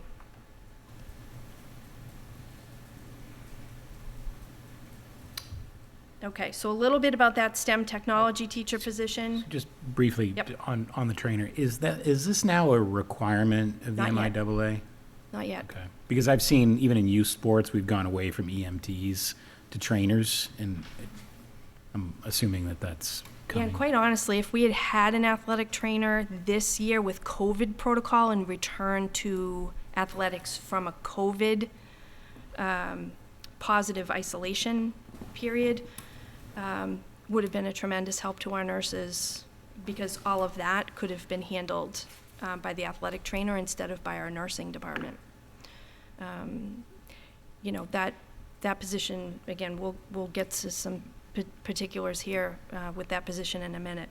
Okay, thank you. So that STEM technology teacher transition that we talked about at the K-5 level, we really want to be able to focus on the skills of STEM, science, technology, engineering, and math, right? So making sense of problems, finding solutions, testing solutions, analyzing results, reframing, all of that sort of hands-on critical thinking skills. The earlier we can get them developing those habits of mind and the hands-on experience, and as a former science teacher, I'm just going to say, when you can get them excited about science when they're little, they may pursue, you know, a harder pathway to a science or STEM career. So we really do think that this is going to be beneficial to supplement the classroom instruction. If we move on to take a quick peek at that intervention teacher for the high school level, again, small group, direct instruction. This person can serve as a liaison not only between the student and different teachers that students may have at the high school level, because at the high school level they have 7 teachers.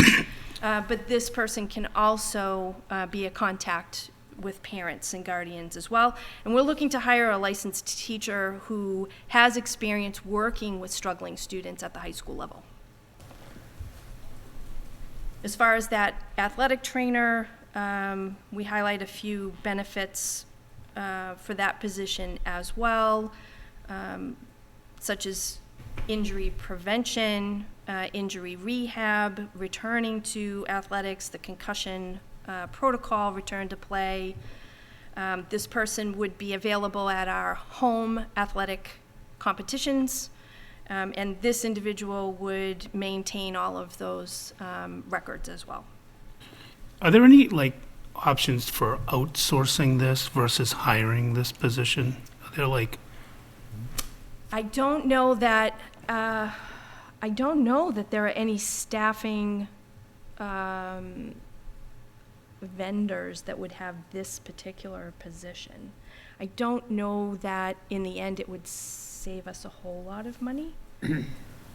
Something that we could certainly look at. Okay. As a parent, I think that, you know, Hello. knowing the kid, particularly if you're dealing with an injury or a concussion or that kind of thing, I think that there's a value in continuity that I would like to see. It's, in building that in relationship. Who is going to hire for this position, and who are they going to report to? So typically, these positions work closely with the athletic the athletic director. However, there's always that connection back, because it's a medical connection, really, that there's going to be a connection back to the nurse at the high school level as well, because everybody's going to have to be on the same page. If you've got a student who's been injured, a nurse is still going to need to know potentially students who are out or are going through a concussion protocol, because there's potentially implication for those kiddos in the classroom in an academic setting as well. So I would imagine that there would be a tight connection and communication between the three. But largely, in the moment, they're going to be under the athletic director because they're going to be out on the field where the athletic director is at the competition, whereas we don't have our school nurses in attendance at those competitions routinely. Thank you. Alrighty. So unfunded in this budget from that year one staffing list, we've got that technology teacher at the high school, an ELA/history. We do have, it is not uncommon to be able to find teachers who are duly licensed in ELA and history. We actually have one in the department, and it's great because we can assign that one English class and a handful of history classes as well. So we were looking for some additional flexibility in those departments with an additional teacher coming aboard. We were also hoping to have a position that we could incorporate our STEP program, which is internships that our high school students participate in, and there's that community connection. So to have somebody overseeing that, as well as overseeing our virtual high school program, and our community service learning program, which is now a requirement for graduation, to have one position. Now that community service learning is actually a class, and there are multiple sections of that class, so that's why it's a teacher position, but there'd be some release time during their academic day to be that liaison back to the community, to those who are supervising interns out in the workplace, overseeing the virtual high school program, etc. As well as a paraprofessional for that intervention classroom. What is also on this list is a counselor, again, targeted for that Tier 1 SEL at the K-5 level. While it's not funded in the local budget, we are looking to fund this position through grant monies. Other unfunded positions that would be services and supports, a school psychologist, again, for evaluating students for special ed services, the nurse substitute that we have currently that frees Katie McGuire, who has been our middle school nurse for a number of years. For the last 2 years has been serving in the role of health and safety officer. This will allow, this position would allow her to continue in that capacity. Not in the budget, that's that 3.11%. Additionally, this year we added 4 LPNs, 1 at each school, to help our nurses stay on top of all of the contact tracing that was necessary to keep our schools open. As well as a request by the building administrators to have a dedicated substitute that reports to the building daily to be assigned. All of those, the psychologists we're looking to fund through our special ed grant. That's a federal grant. The nurse substitute is funded through that grant that we talked about earlier. It's a 2-year grant, $100,000 for each of 2 years. The LPNs and building substitutes, we will continue to evaluate whether or not that need needs to be met. And as far as the building substitutes reporting daily, again, that's to be reevaluated as well. The LPNs, though, you said, just for clarification, you have the LPNs now, We have them now. but you're funding them through ESSER or something like that. This year, they're funded through the local budget because we had some savings, enough to carry them for that second half of the year when we brought them on board, when the nurses were really in need of additional support. Okay. All right. Is the psychologist a neuropsychologist, or, It's a school psychologist. so are they able to do testing to determine things like learning disabilities and that sort of That's thing? exactly what they do. Okay, yep. Is Katie still in need of, is there, assuming trends continue, Mhm. is there a dedicated need to have a health and safety officer post-COVID or endemic in a sense at that point? Well, we're hoping that we're going to find out that level of need next year, because we're hoping that next year won't be quite the intense COVID situation that we've had for these last 2 years. And we can reevaluate the need for that level of leadership within our health department. Again, we'll reevaluate as the year goes through and, come back with a recommendation for next year's budget cycle accordingly. Are we, Go ahead. a follow-up, are we still doing contact tracing at the school level right now? It is no longer required. Right, I know, but are we still doing it? Only when deemed prudent by our nursing staff. So in other words, most typical cases, no. There might be a situation where there's a concern for exposure for maybe a student that would be a little bit more vulnerable, having been exposed. Different circumstances might warrant that they want to do some contact tracing. But as a general rule, it is no longer the norm that we're doing contact tracing, but they do have discretionary decision-making on that. Is there any other capacity that the LPNs are being used in aside from what was the contact tracing, what was the test and stay program that are no longer? Yep. So the something? LPNs are really been an extraordinary help getting back on track with all of the regular screenings that typical school nurses do in a typical year, and getting records and data input caught up. Okay, great. So yes, they are. They're still We're busy. putting them to good use. I can tell you that right now. Yeah. Thank you. I'm not quite sure how to formulate this question, but what I'm thinking is that if we lose these 4 LPNs and we find ourselves in a position come November of next year where all of a sudden we start seeing an increase in cases and there's a new variant or God knows what, are you thinking about having some kind of flex capacity or, Yep. I Potentially. guess my question is, what are we going to do? Right? Potentially.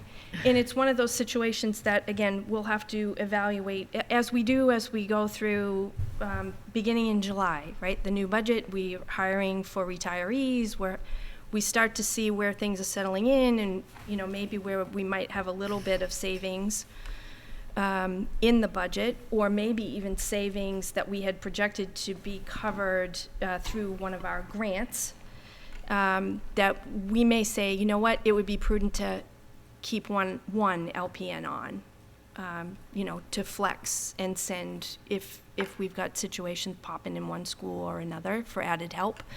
Again, which is why we noted on this presentation that we have them this year. They're not in the FY23 local budget, but we will continue to reevaluate the need for these positions in part or in whole. You do have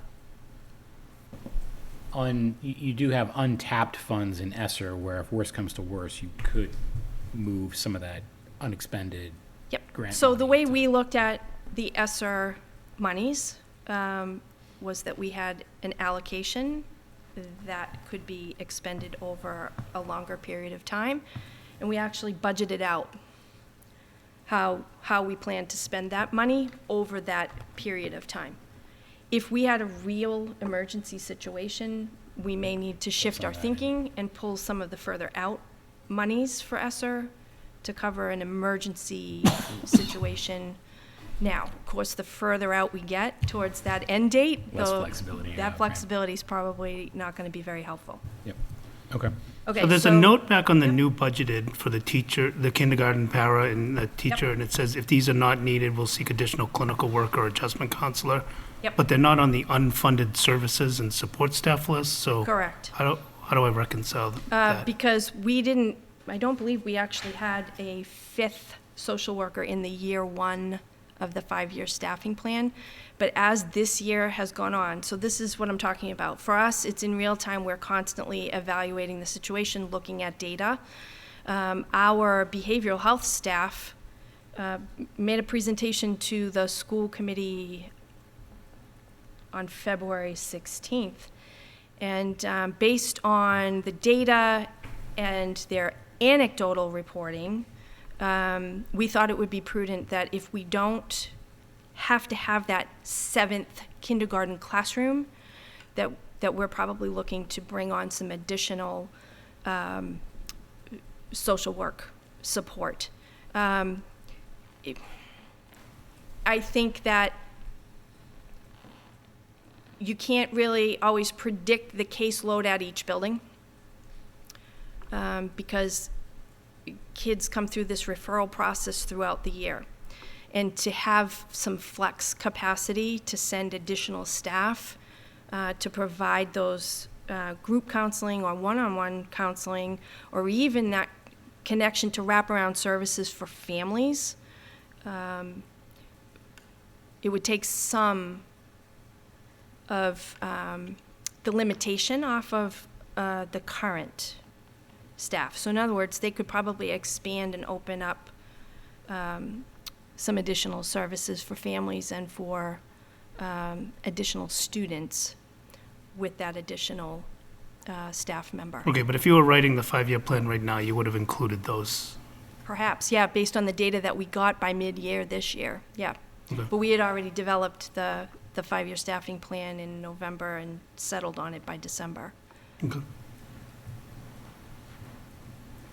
Okay, so that last unfunded staff page, instructional math specialist, and a transportation coordinator. And we had put that transportation coordinator position up as part of the conversation as the school committee was assessing how to proceed with the next transportation contract for the next 3 years. Were they going to make an adjustment as to the population of students that they wanted to provide transportation to, or are we staying pat with the policy that we have currently?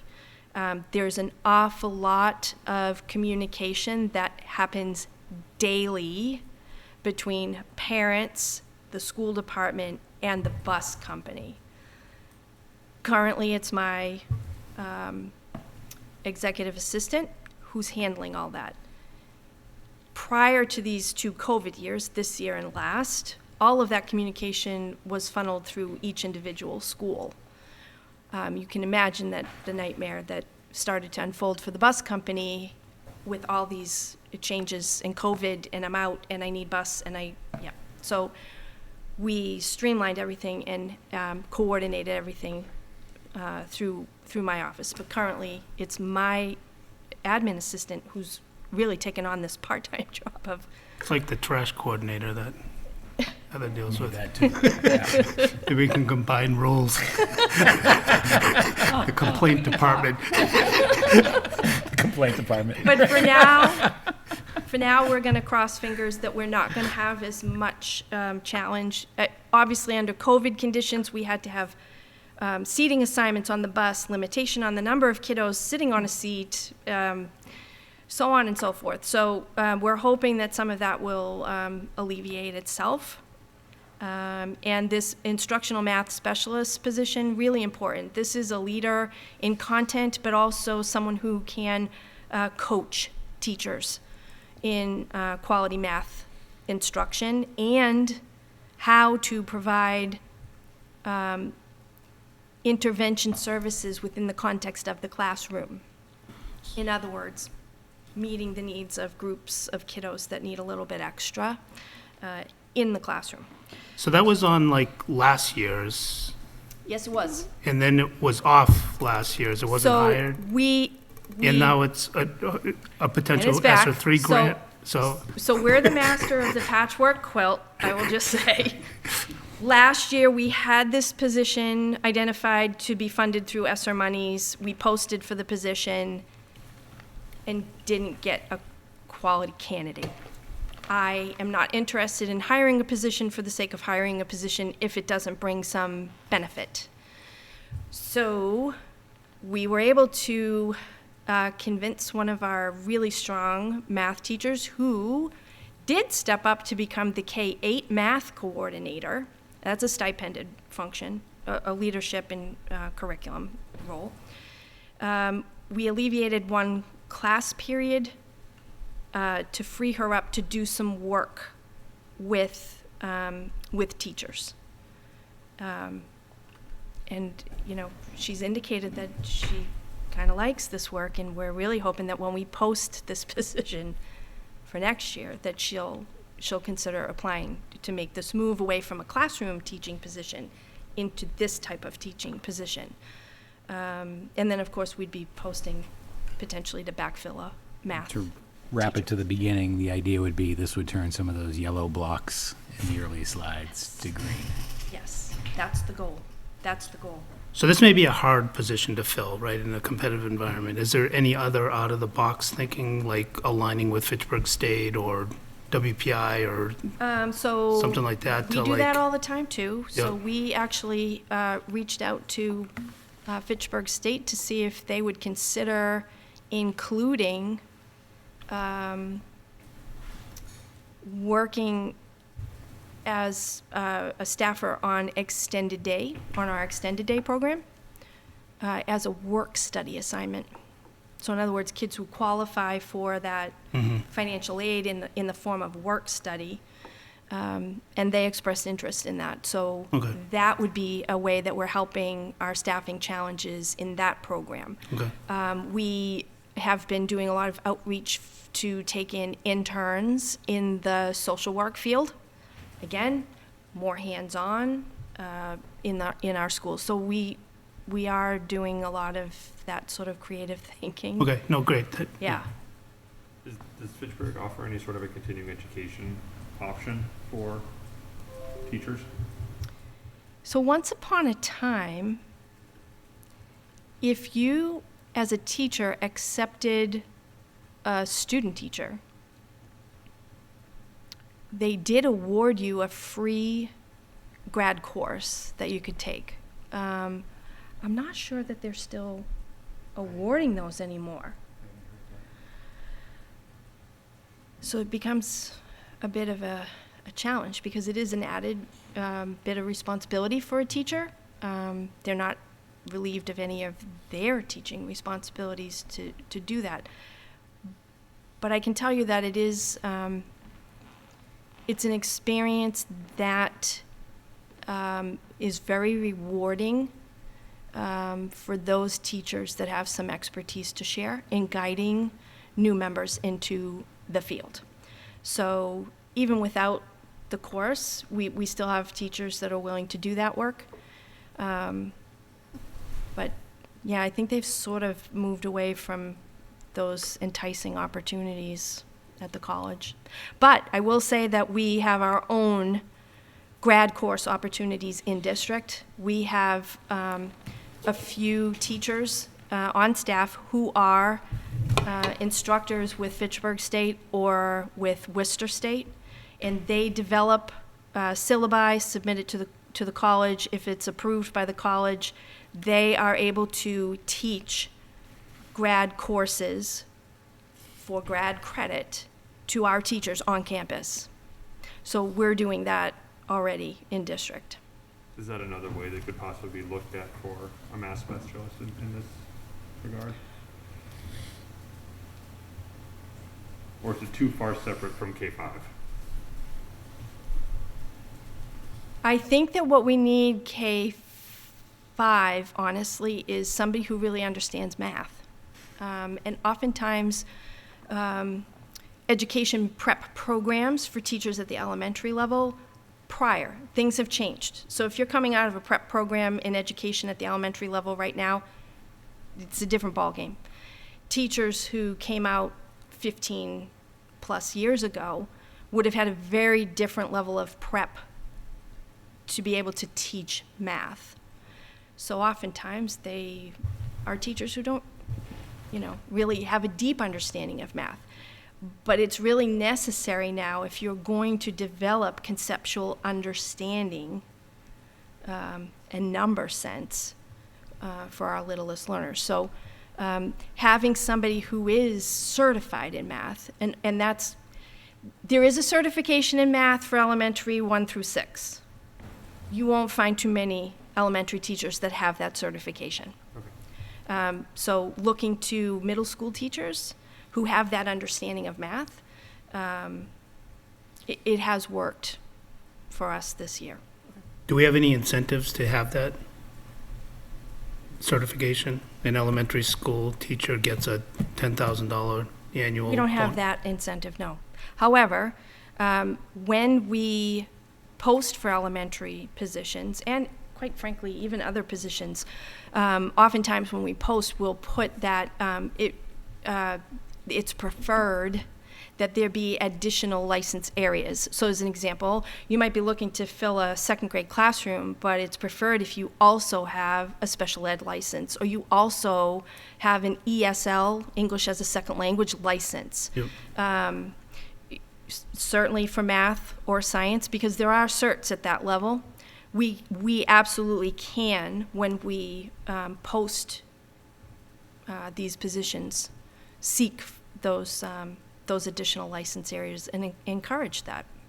Yeah, beyond encouragement, you may seek through the next contract or something to look for actually incentivizing it, some level of sign-on bonus if you have this, or. Right. So one of the things that because it we is a talked critical about need. in our last go-around was the benefit of teachers actually pursuing graduate coursework that results in another degree. So rather than just taking courses and accruing grad credits to advance in your salary, taking those courses toward a degree in an area, that's a real benefit to us, to have a teacher that has now a new area of expertise. Yeah, the question though is it a benefit to the teacher? Like, is there a financial incentive or others kind of incentive to doing so? So Well, I think critical the way needs we've usually kinda come. shaped it, there is a little bit of an incentive for people who are pursuing a degree, an actual degree. Okay. I want to move on. We're getting long here. Getting tired. We got a whole other presentation after You know how this. many times we've gone over this? So back to that year one slide, all of those positions. So the ones that you see in red, those are positions that are filled either in the local budget or through other funding sources, other grants. However, it's important to us, we're keeping our eye on those other positions as identified need, and if other sources of funding become available, we would look to fund those positions. So again, recap of the FY23 school department budget. Can I just ask one quick question on that last slide? Mhm.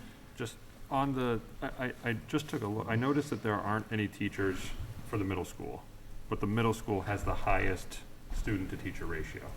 Is that planned to be addressed at any point to bring that number down? Or is that just, again, is that sort of just the norm of middle schools? You just have 24 to 29 kids per teacher? It gets a little bit tricky at the middle school level because they are teamed.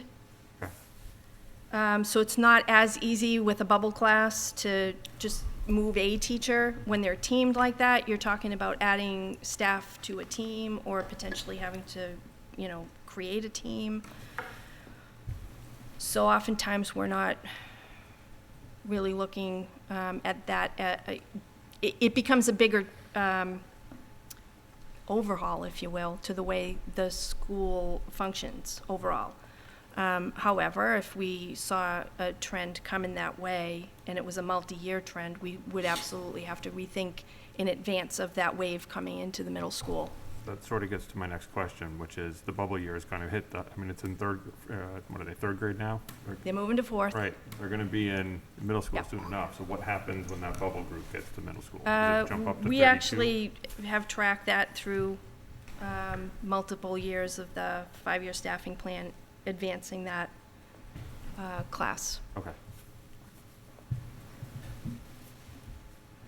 Okay. And all the usual still undetermined items. The state budget hasn't been finalized, so there's always the opportunity or possibility that there might be additional funds once the budget is finalized. Circuit breaker, we're expecting that value to cover about 65% of costs. We're expecting level funding for our federal and state grants.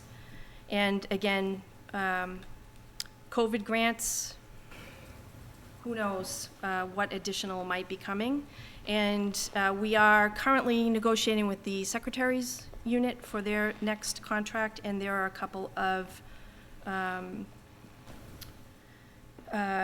administrator contracts that are also up for renewal.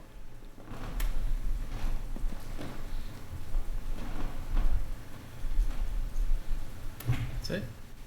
Just one question. Could you expand on what the circuit breaker is? I'm sorry, maybe I missed that. Sure. You want to talk about circuit breaker? Circuit breaker is, someone else asked me this today, so it's on my mind. Circuit breaker is a state program, and I don't know why, they wanted to know why it was called circuit breaker, and I have no idea why, all right? But it's a state reimbursement program that supports district through out-of-district costs. So it was a program years and years ago. More and more students in districts were being sent to private placements, collaboratives. These are special ed students. Okay. And so the part of the formula for Chapter 70 is that cities and towns would get reimbursement for part of that out of district. Over the years, they've recalculated and created the circuit breaker program. It's mean.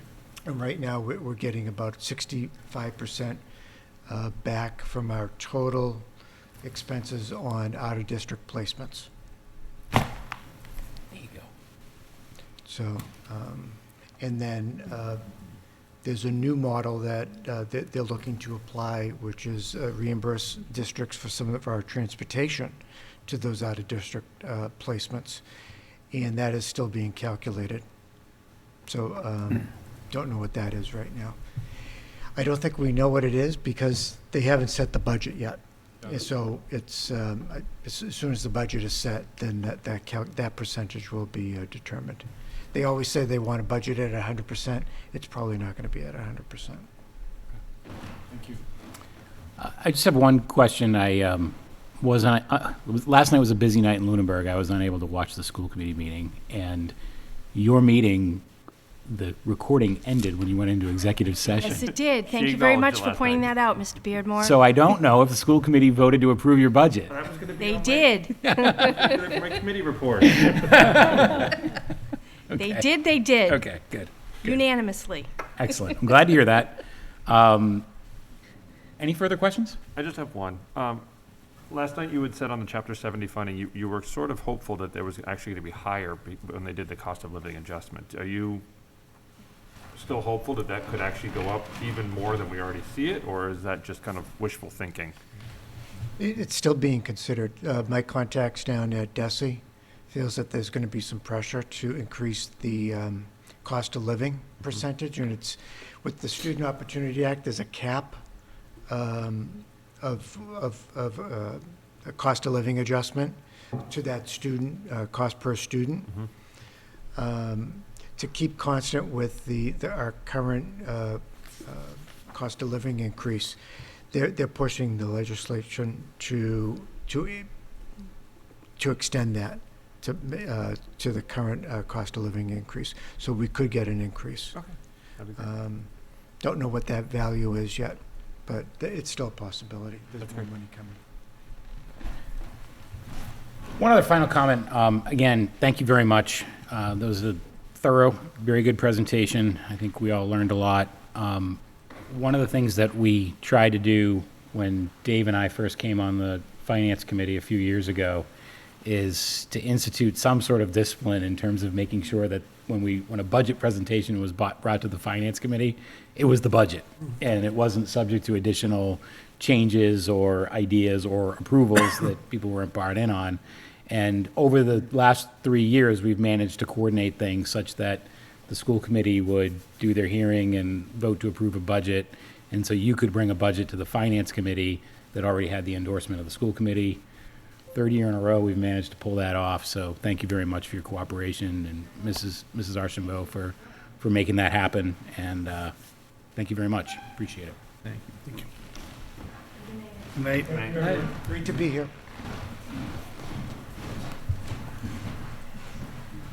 I will circulate that document or a link to that document. I found it on the website today that actually explicitly attaches positions to those ESSER funds. It's somewhere buried in my email and I couldn't find it.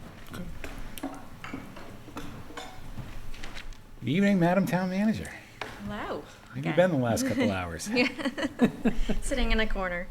Would you like me to pull up the admin on class Yes, please. presentation? And I can contribute to the earlier discussion about the low-income funding. I did report on this at a previous meeting, both to the board and finance, because I spoke with someone at DUSI about this after our Chapter 70 funding was announced.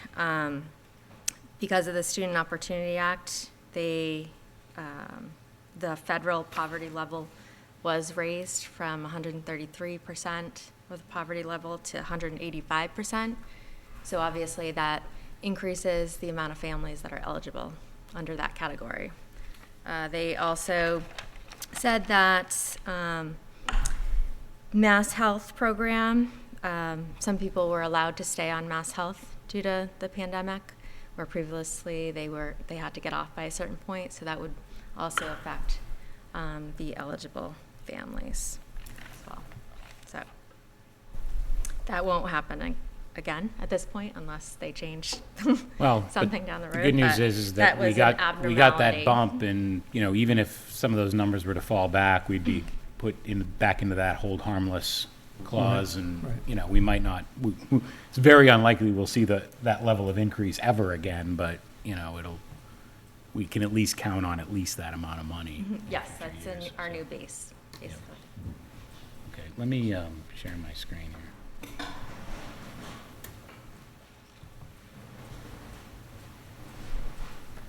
I got too much open.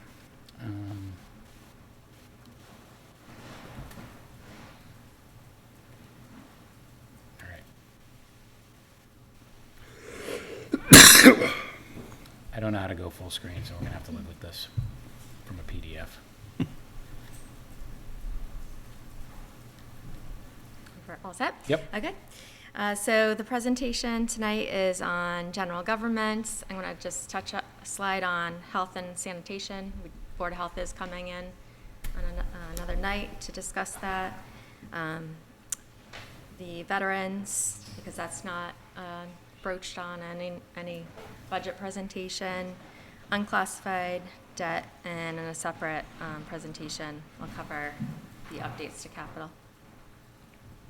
So the general government categories include the select board, town manager, town accountant, treasurer collector, assessors, technology, town clerk, and land use, which you've already heard from the land use department.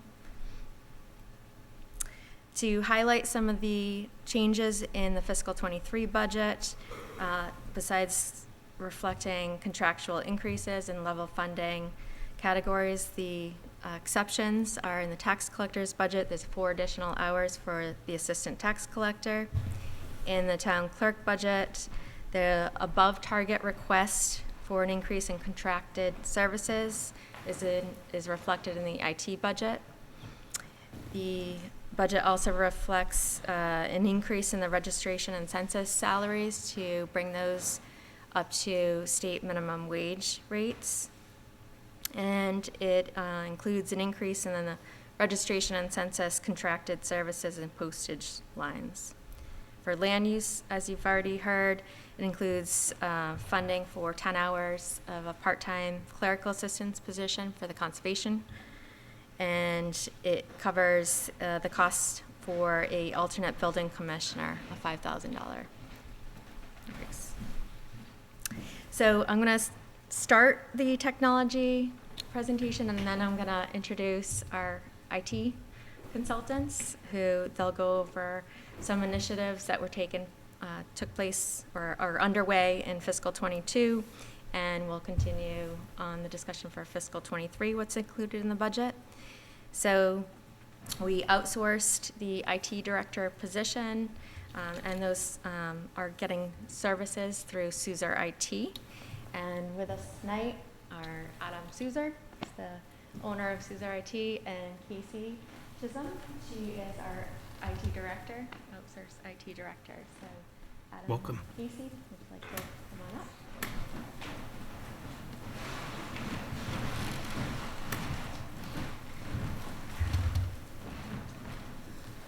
Hi, everyone. Hi, Hello. thanks for coming.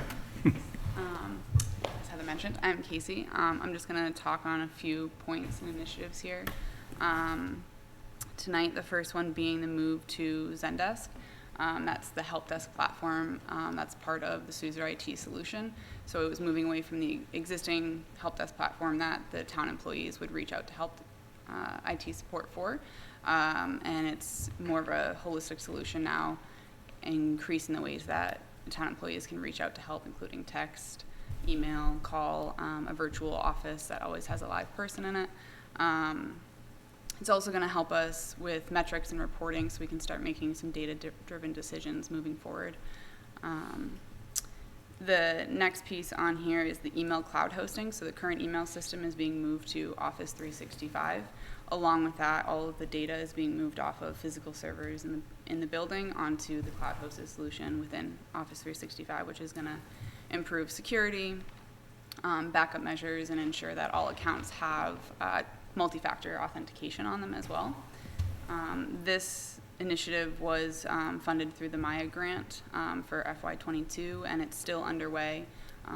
The project is underway. It's slated to be completed late May, early June, the whole entire data and email migration. To include boards and committees, or Yes. I've got that to look forward to. Okay. The next item is the network upgrade. So currently all the town buildings are running on various different platforms for network and security.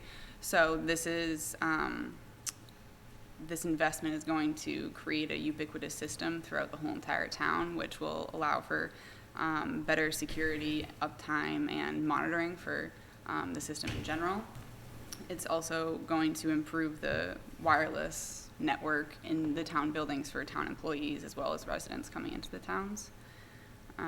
That project is also underway. All the equipment has been purchased, but with a lot of equipment on back order recently, it's probably going to be about 3 to 6 months before that project is fully complete.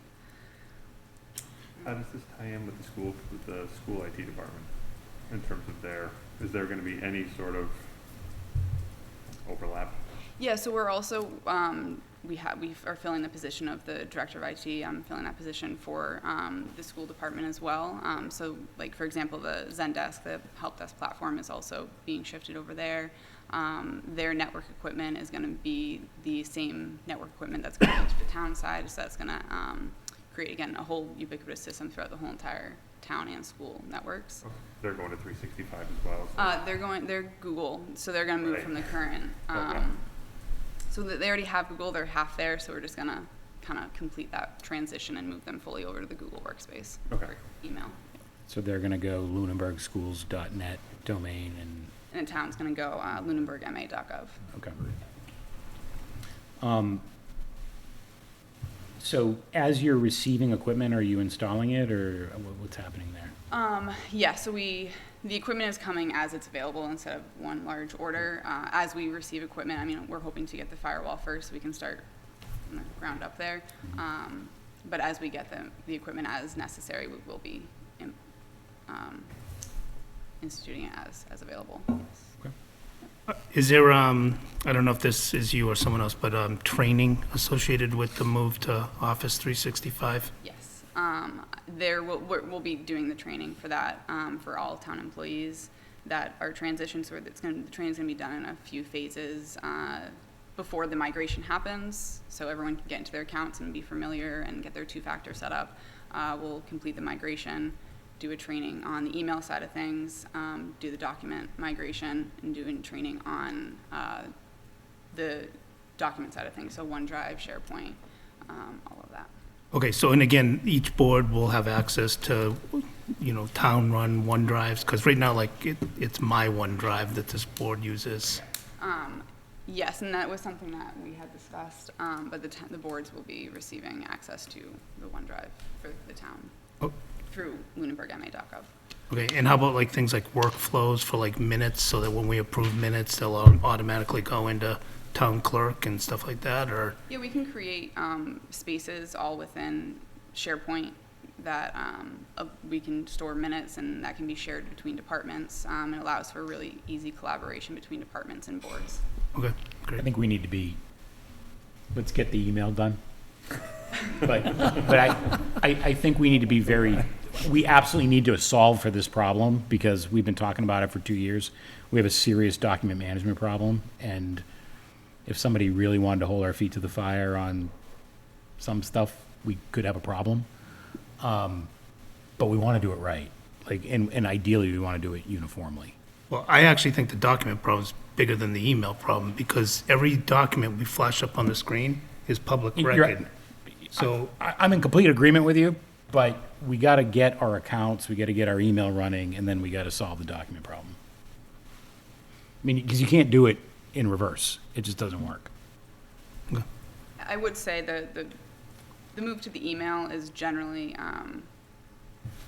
the document migration is where most of the training comes from. So that will all be addressed and make sure it's done properly, because not many people are familiar with that online platform of that. So it's when we do that, the training is extensive and making sure people are comfortable with it and that it's done properly. okay, and you're managing the current email systems as well right now, or? Through Edition Networks, yes. Yes. Yeah, we have admin access to everything on that. It's still, Cherry Road is the vendor who's managing all of that, but it's all being migrated to Office 365, but we do have access to everything on that.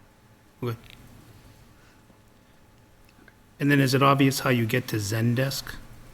Yeah, so Zendesk is, you can access it in a couple ways. You can sign on to it in an online platform, but what we think is really great about Zendesk is you can literally just email an email. You don't have to log into a platform. You can send a text to a phone number from your phone. It all looks the same on our end, so it's the most convenient form of communication for the end user. So if someone likes to text as opposed to email, that's available. If someone wants a live person, they can join a Google Meet and get a live person 7 to 4. So I guess my question is, like, I don't know how to do that right now, where I would access that. Yeah, so that's all on, it's help.suserit.com is all Okay. where that help desk is.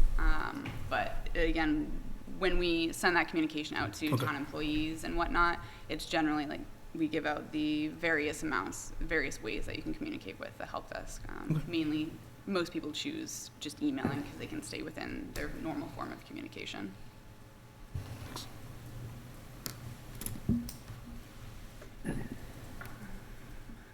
Okay, so to touch on some items that we'll be addressing in FY23, hardware maintenance. So the phones need to be upgraded. The current phone server is end of life and no longer being supported for parts or service. So we want to be proactive in making sure that gets replaced. So if and when it does fail, we're not in an emergency situation. We have a surprise bill. So we're budgeting to start that process, but the whole entire thing might take a year to 2 years to get the whole entire town upgraded to a new system. Computer upgrades as well. This is going to be all-encompassing of a regular replacement cycle and schedule that we'll be putting into place to make sure all devices are, nothing's getting to end of life. So everything's on a regular schedule. Included in the computer upgrades is the library IT needs and starting to move department heads over to laptops so they can be more mobile and accessible away from a standalone. So that was an unfunded line in the library budget, I believe. So it's covered here, and they're going to get what they need. Okay. So are we going to start, like, leasing laptops, or are we buying laptops? Be purchasing outright. Okay. And this is also for the schools? You're covering, like, the teachers and administration?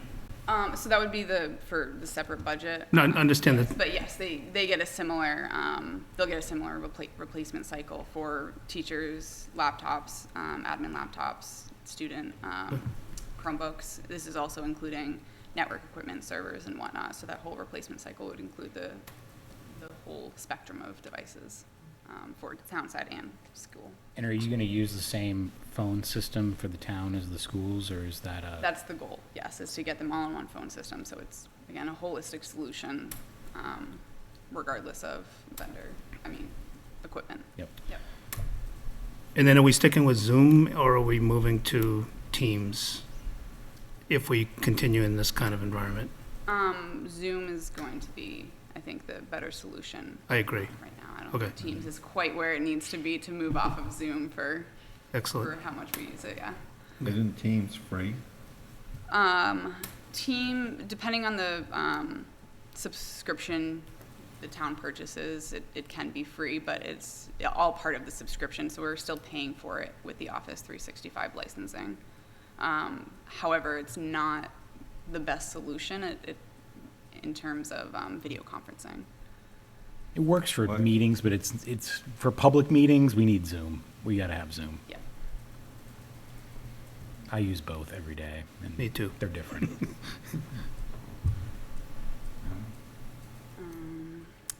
The next item here is the internet connection at public safety buildings been increased to a fiber connection.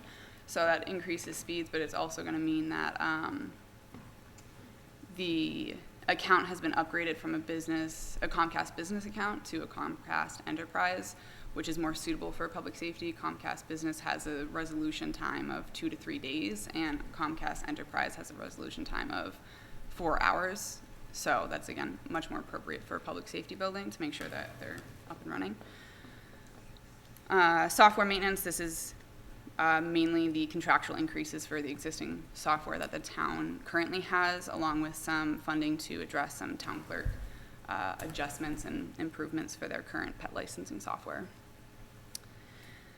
And lastly, the website hosting, so update to the website. The initial cost for the first migration would be an increase from the current year. However, after that, the annual renewal is lower than what the current vendor is providing us. The benefit of this is the main purpose of looking into this was to improve the functionality and efficiency for the town employees who are updating the website, as well as ensuring that every 3 years we get a refreshed website as part of the contract with this new vendor at no extra cost. So, all this is great, like, we've needed this for a long time. For the town clerk stuff,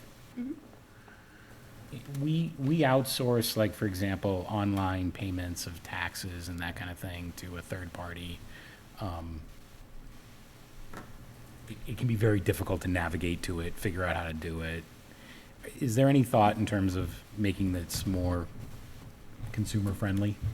Yeah, there's a couple options we're looking at. The one I think that's taking the lead right now is we've got a brief demo on it already. It's a very user-friendly, both from the employee side and for a resident to log into the system and do a simple renewal of their dog license.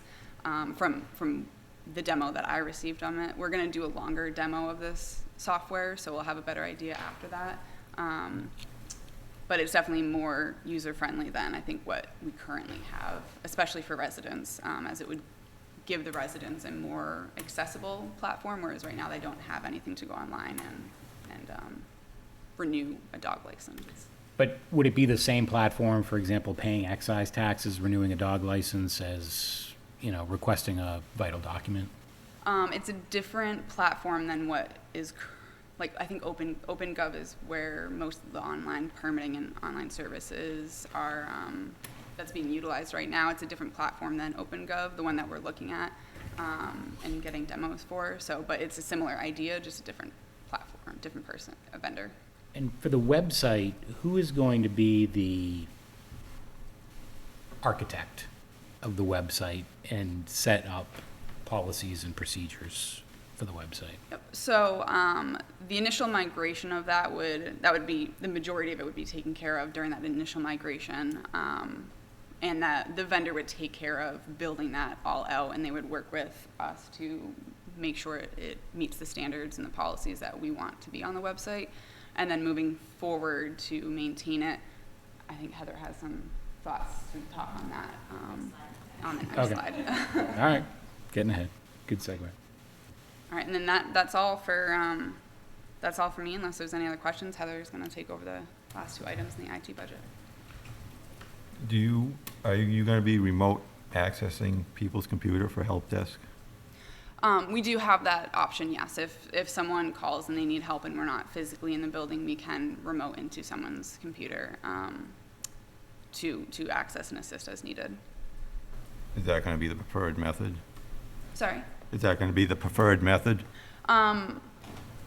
No, I mean, that's only going to be if it's immediate and we can't get here right away, then we'll remote into someone's computer. But Dan is still the on-site tech, and he's great, and he's always around and willing to help. And so if we need additional support, Who's Dan? Dan's Dan's the man. Dan the man. He's the tech that is he runs. On your staff or on our staff? He's on the town staff. And where's he located? His office? Yes. Right there. So when there's a problem, he physically has to go to the police department, the DPW, or the school to fix a problem? Remote access.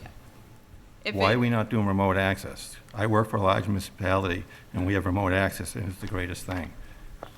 Yeah, we do have remote access, and if that's the easiest fix, then that's the solution. But if it requires him to be on site, then yes, he will go on site to the various different buildings as needed.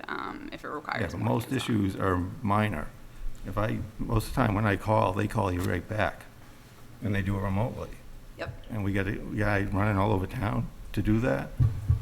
Come on, Jay, they just tell you to unplug it, Yeah. turn it off, I plug think it back, Adam start, would like to problem solves itself. participate in. If I can, I guess I'll do a little, oh, this isn't shared. We have a virtual office that the town staff uses well on top of Dan.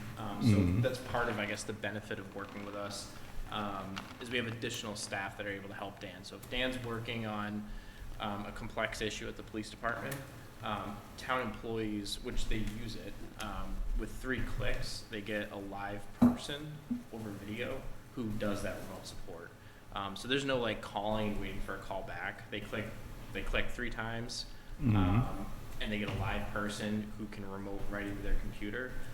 So we try to solve it remotely first, but we also try to take a customer service focused approach as well. So some people aren't as comfortable with remote support, so we really try to base it on the user, but we do try to drive remote first because it's better for everybody, right? Like if we can solve your issue over a video call, that's the best case scenario. You're not waiting for a phone call back. You're getting your answer right away, and that's how we try to do it first. I was going to give you like this sales side of it, but that's not shared.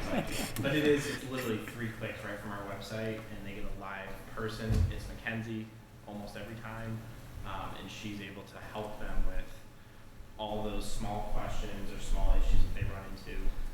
And then if it is a bigger issue, she just sends a message to Dan, and he comes right over. Whenever it's, So when you, sorry. Go ahead. you're saying you can't physically remote in and take over control of the computer? Okay. We can. Because that's what I'm talking about. Yeah. 'Cause that's, We'll do that all through that virtual office. okay. And just to follow on that one, sorry, Peter, you're going to extend that to both employees who are paid by the town and those of us who sit on boards that are kind of employees, but not really? Yeah, that support would extend to Okay. to anybody. Town Town related, related. yeah. No, I understand, yeah. Unpaid employees. Yeah, So whenever somebody brings up remote access, my security lights go off. Yeah. So, and I'm 100% sure you got security taken care of. We're getting an influx of bugs today. We've got a wasp, and now we've got a ladybug. That's last week in Mouse. Yeah, last week we had a mouse. They're coming from the bell tower. So, pardon me, I apologize. Are you folks also doing like security training, compliance, that kind of stuff, or is that coming from elsewhere?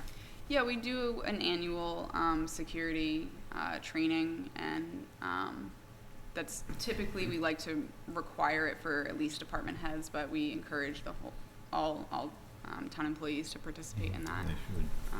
Yep. And will endpoints have, and we will have a separate security conversation, but you have the ability to monitor logs and network devices and endpoints and those kinds of things from a security standpoint? With the new network that is going in, we will You have will, that ability. okay. Yeah. Okay, good. And are you networking people to, like, central copy units, like that unit over there? Is everybody gonna have the ability to go to, connect to that to scan and email? Yes. And will that also be so they can go to other, like, to the police or DPW, or is it just gonna be in-house? No, for scan and email, we will, I'm not sure exactly how it's set up currently, but it can go to, because scan to email, once we have Office 365 set up fully, that can go throughout the whole town for scan to email. Yep. Okay. In between departments and buildings. Those machines are already set up that way as far as scanning and printing to, or within the building. To everyone's PC or laptop Yeah. within the building, yeah. We still have a goal to go paperless, but Yeah. yeah, I'm gonna do Yeah. that, because I haven't printed something in 2 years, so I'll be honest with you. That's all you do is print. Yeah. I'm old school too. I gotta have prints and stuff. Yeah. Okay. Thank you very much. You're welcome, No, thank you. great presentation, thank you. Great. And so related to the question of the website, so the budget, proposed budget includes a technical support position that would, part of that role would be to manage the town website, make sure it's more uniformity to the website and the content that's on the website. There's a, as you know, have a lot of public information that's incoming all the time, so that as well as getting news and announcements out, those types of things that are important to the public. This role would also be responsible for processing IT-related invoices as well, because right now we have a void in that category. How much do we pay for Zoom per year now? Karen would probably pull that up.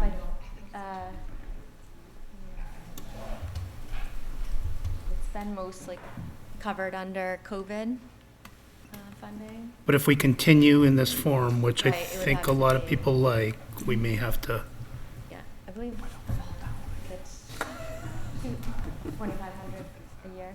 Yes, I think it's 35 a month. I don't need an exact number, just a ballpark. Ballpark. 2,500 a year? I think a year. Oh, okay, that's not too bad. Yeah. So another position that wasn't in last year's budget because it was covered under the school budget, but they didn't include it. So it's in our the town side is the remote meeting coordinator. They see that as a continued need for operations.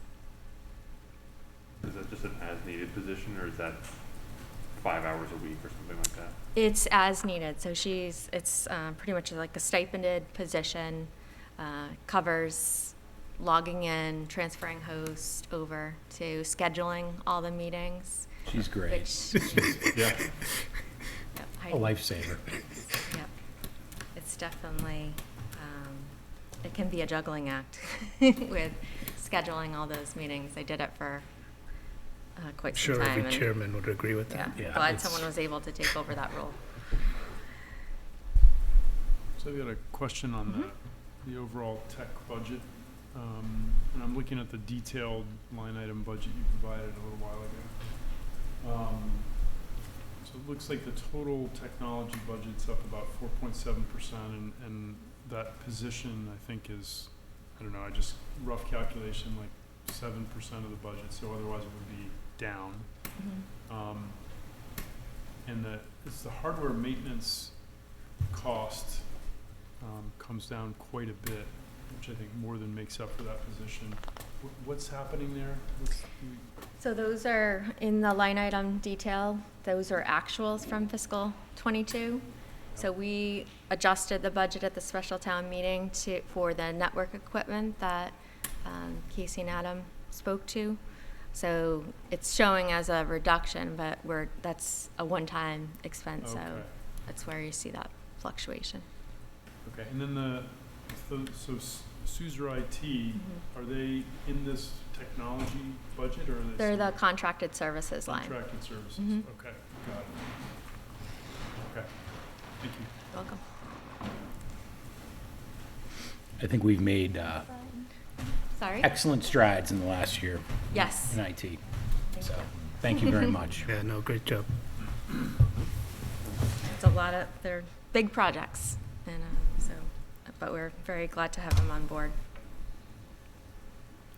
The next slide was on health and sanitation, and I'll just touch on this because you're gonna have the Board of Health in, is there was a sizable increase in that budget this year due to the federal census. That's how they calculate their budgets, is based on those census. So obviously 2020, we got new revised population numbers, and that's that reflection. So obviously during COVID, they were very busy in various ways.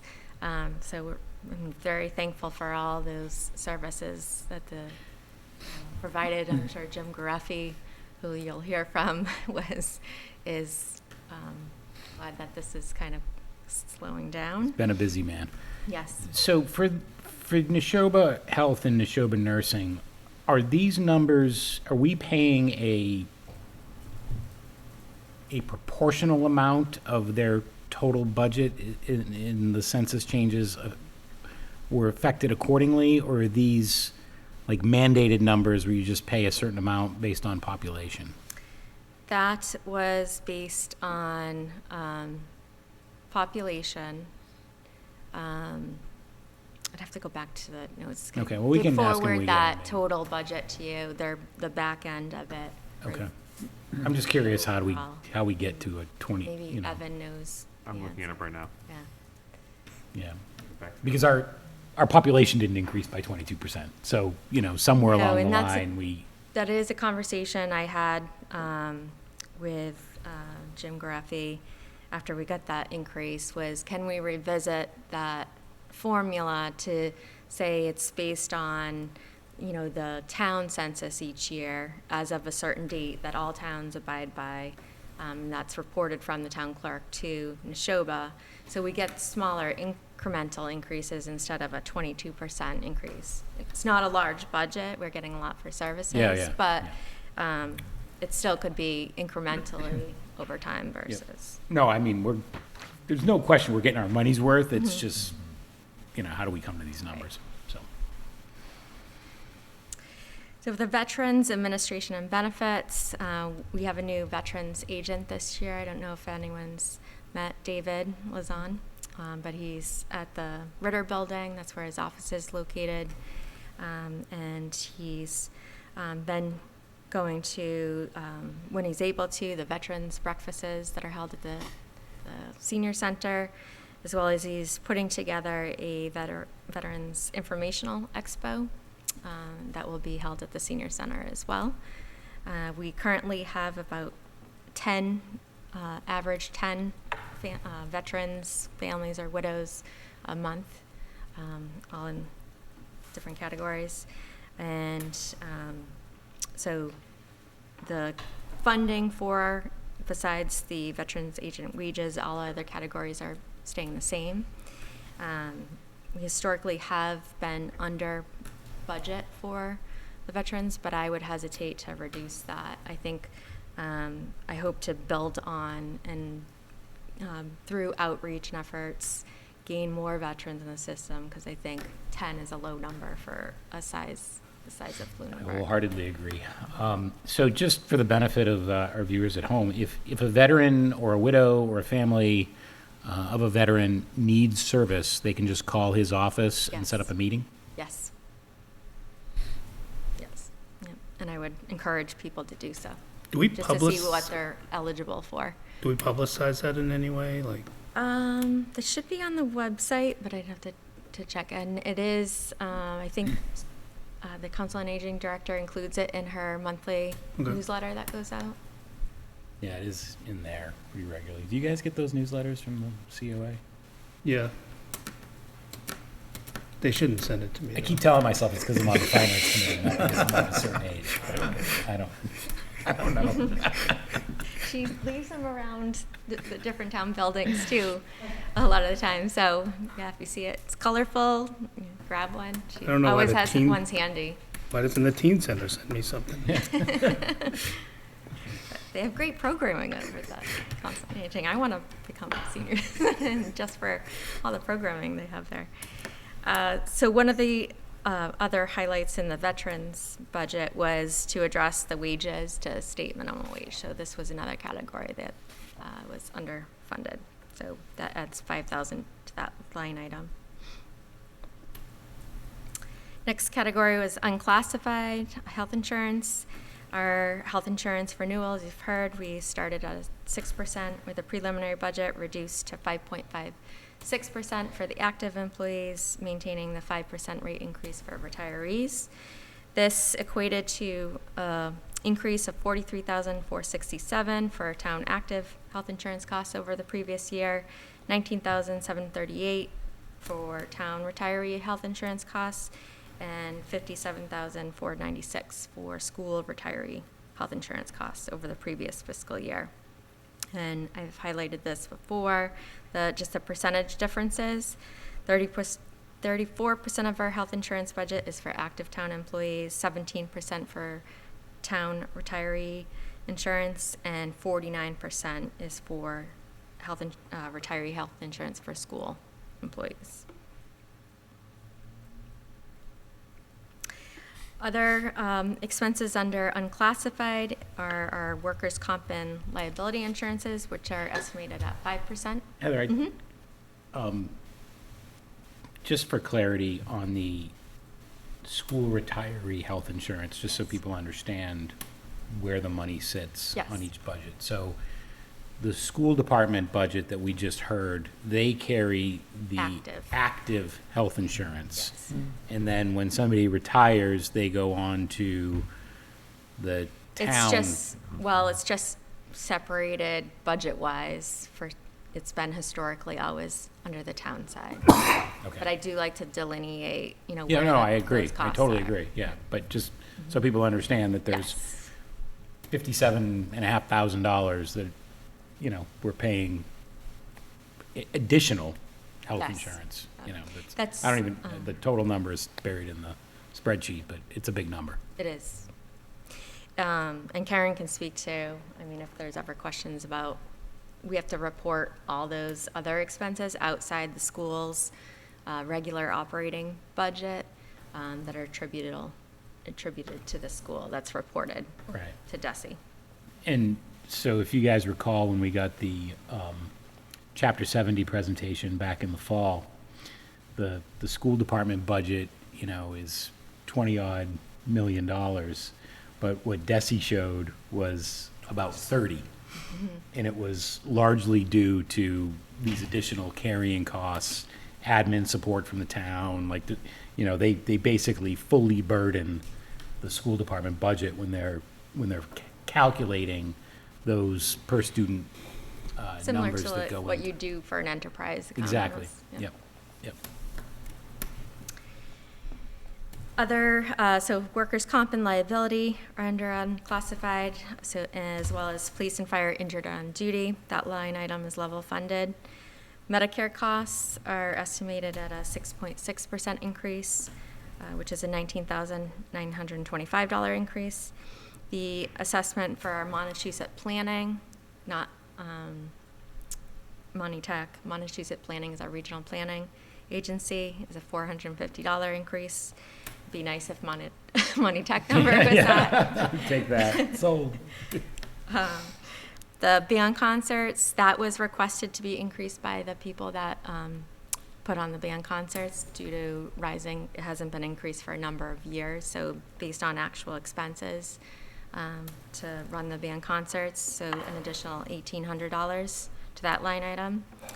And all the other categories are level funded. Next slide, very familiar with this slide, everyone, sure, is the debt schedule. And this just shows fiscal 23 to 27, but our actual debt schedule goes out to 47. So this shows no new borrowing and how our debt is actually decreasing by approximately $65,000 for next year. And everything aligns with our debt policies as far as thresholds. So we are abiding by our financial policies. So this next slide I just included just to, I know some projects we talk about, and it'd be much easier to look at the spreadsheet and look at these numbers, but I wanted to highlight when they fall off.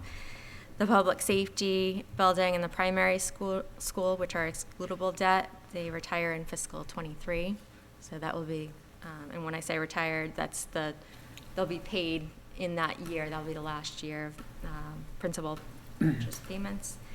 But on that project, the MSBA reimbursement for the primary also drops off. So that was prior to the way MSBA worked. So we, for that project, we get a reimbursement versus upfront. Now that's how the program works. You get your right off Heather, the is top. that a wash? For those, yes, right? Okay, thank you. Are we, the way we calculate MSBA though, we don't include the MSBA portion in the debt service percentage, right? Well, the 474 that Heather is talking about is before MSBA made the change. No, I know that. Yep. On Yep. projects. So now, you're correct. I mean, it's just the net of the project less the MSBA reimbursements is what shows up on our bond schedule. Okay. Are you asking, though, for the primary school, if that debt service is included in our calculation of, I am, yeah. I mean, so the one for the primary school, is that 434,000 included in the percentage that we're meeting against our tax levy? No, it wouldn't be because it's net. Net. What gets reported on the recap is sorry, we're getting yelled at from the booth. what is on the recap for excludable debt is net of any of the monies that we receive from the Right. state. Okay. And what is on the debt schedule, the calculations are all based on the net debt for the DE1. Okay. Yeah. So just so that people understand, on that debt schedule that we were looking at, our excludable debt service is 9.18% of the omnibus for FY '23. Or no, That's of the of levy. levy. Of the levy, pardon me. But it's dropping in FY4 to 7.86%. And why that matters is it's actually, it's two sides of it, right? Number one is our tax bills are going to decrease as a result of that, because that's directly attributable to taxes. The flip side of it is that that's debt capacity that we could potentially be putting toward town hall or Ritter or a new municipal office building or what have you. And so we need to be mindful of that, because that debt capacity is capped at 11% every year.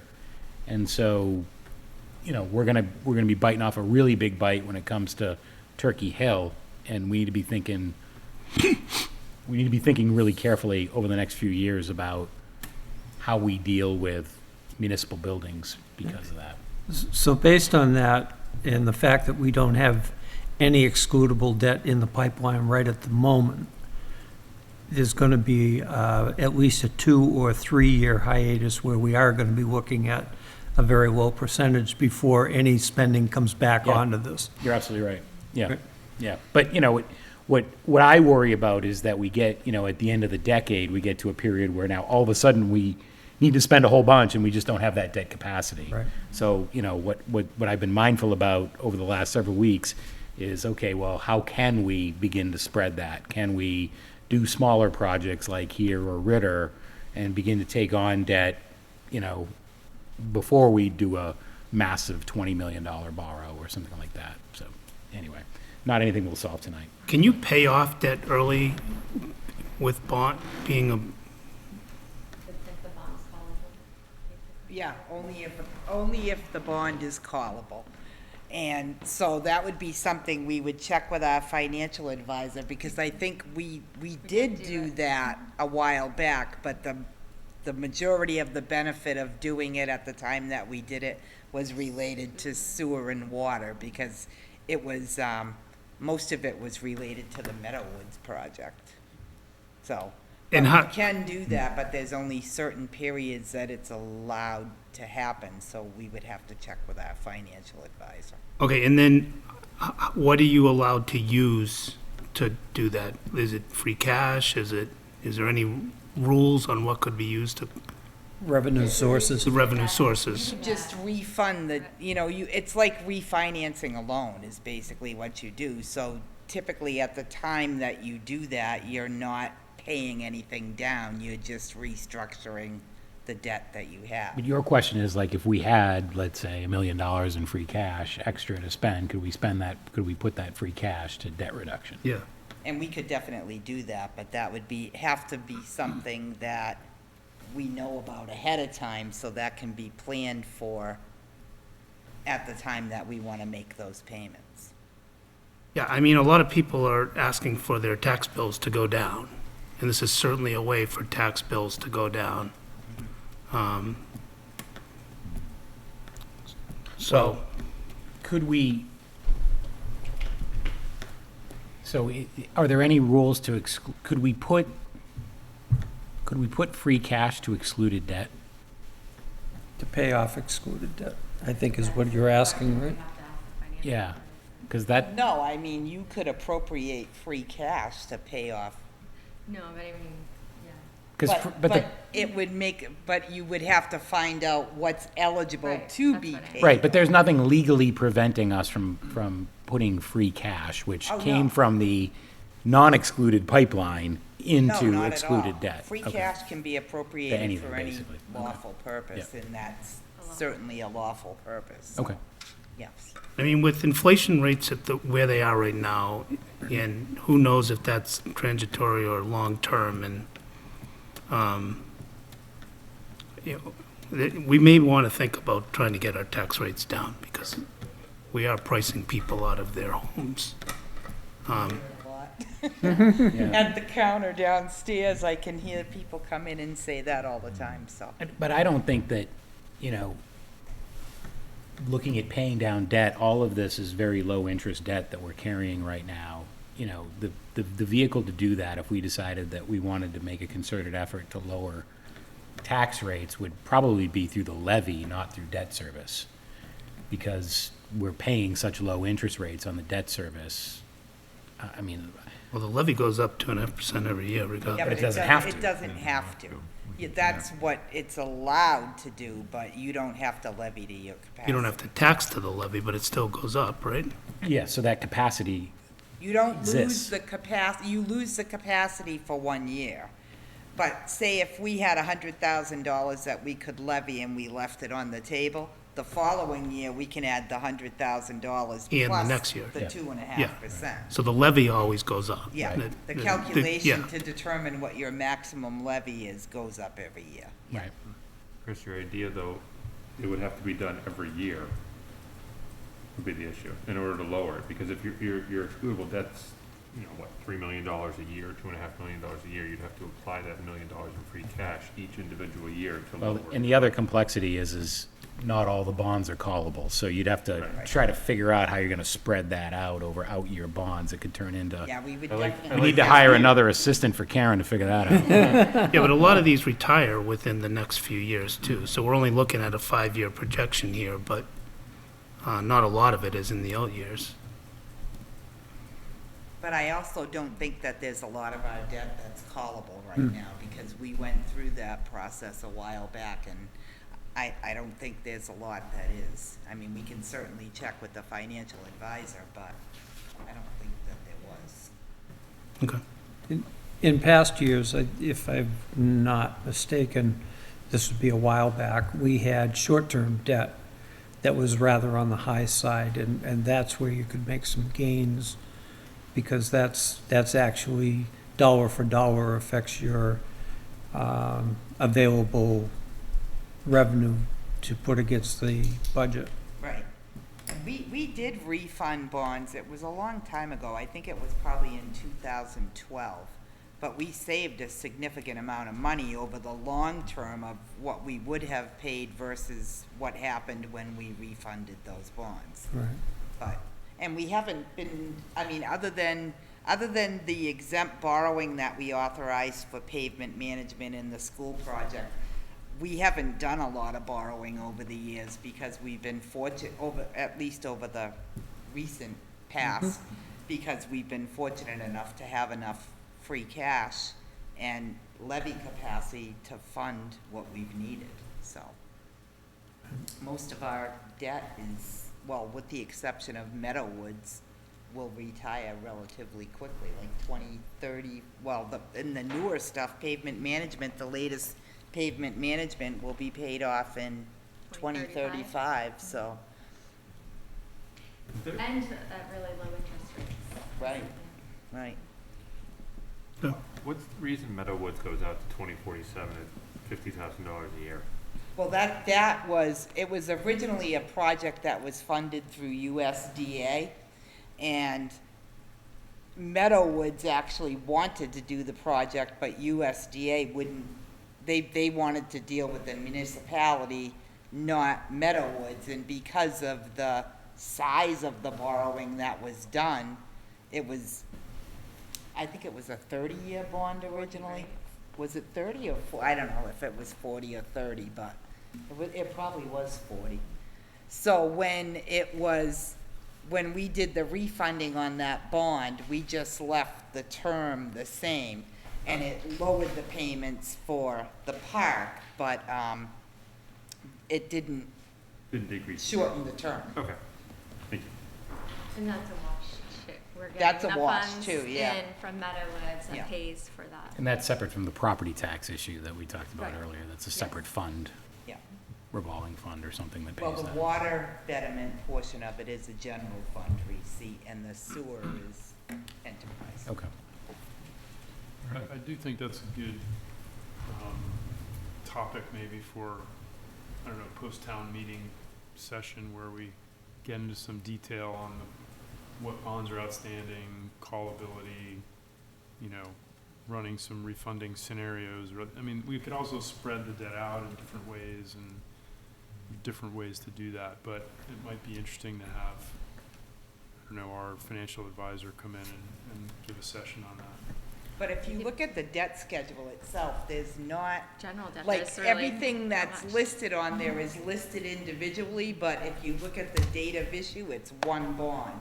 So it looks like a lot of different things, but the number of bonds is relatively small, because they're all combined into one bond at the time that we finance the projects. Have we paid off the parking lots from the old high school?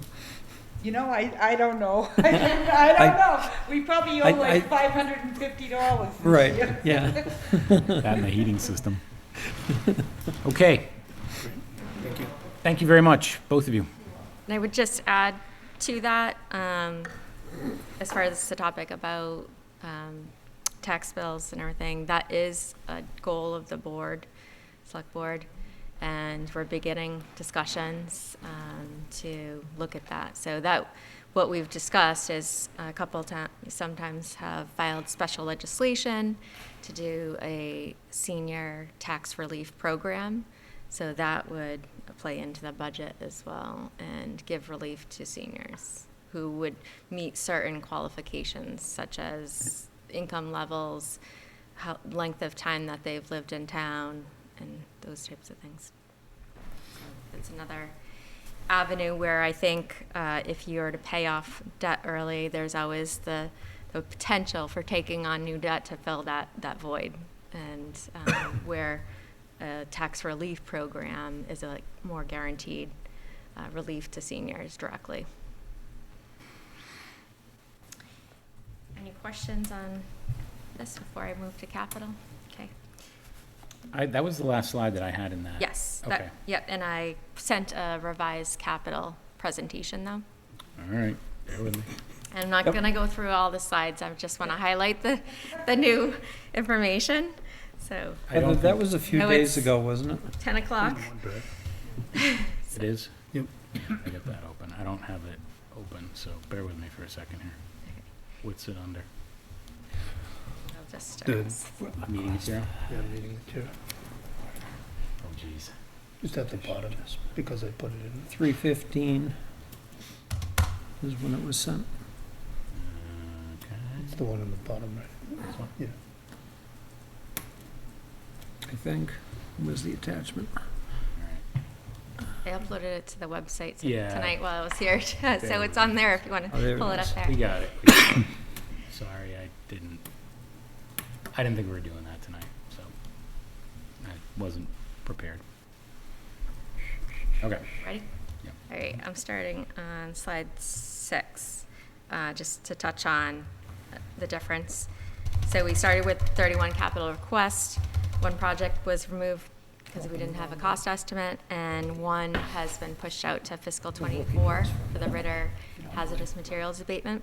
So that new total is $3,861,49 for fiscal 23. That was the total number of requests. Okay. Okay.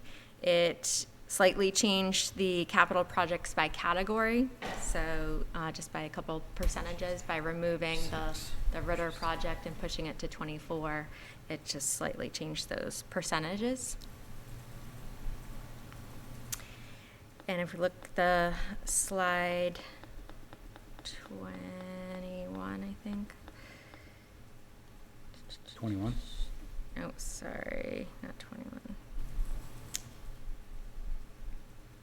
30 is now priority number 21 is the senior center installation of the generator for $90,000, and the goal of the project is to provide continuity of use in the building when there's power outages. The current fire suppression system requires a power supply, so when the power goes out, it needs to be manually turned back on. This issue caused water damage in the building during the ice storm of 2008. And this would also allow a second emergency shelter to be created for our seniors, which is supported by both the Council on Aging Director and the Fire Chief. That was something they learned from going through the ice storm, that it would be better have a dedicated place for just seniors versus general, every population of. Heather, can I make a quick comment on that? Anybody that lived through the ice storm and volunteered at the middle school during that time period got a firsthand look at the challenges of housing all ages, abilities, and whatever in the same building. That's really not set up for overnight stays, especially the elderly and the issues that come along with that, alongside the general public with their own issues. I witnessed that firsthand, so I'm fully supportive of whatever we need to do to get the senior center up and capable of running a shelter during an emergency. There will be some additional needs to bring it up to that level, but this goes a long way in getting it ready for that. So I guess that leads to a question that I hadn't thought of until tonight, which is, when we were using Turkey Hill has locker rooms and showers and, a full kitchen and, it's obviously not set up to be a place to live, but it has a lot of amenities that the Eagle House doesn't have. Are we looking at putting a locker room in the Eagle House, or? I'm not sure what the other improvements are going to be. I know the cooking capacity is going to need to be there, and showers, that type of stuff. That's the senior center's director. I'm sure she's probably got that mapped out already, but we haven't delved into it that far. Yeah, there is space to put a shower in the first floor where the restroom is. So that has been a thought as far as complementing this. Do we have an emergency response plan or something for that kind of thing? Yep, the town does through our emergency management director, who is the fire chief.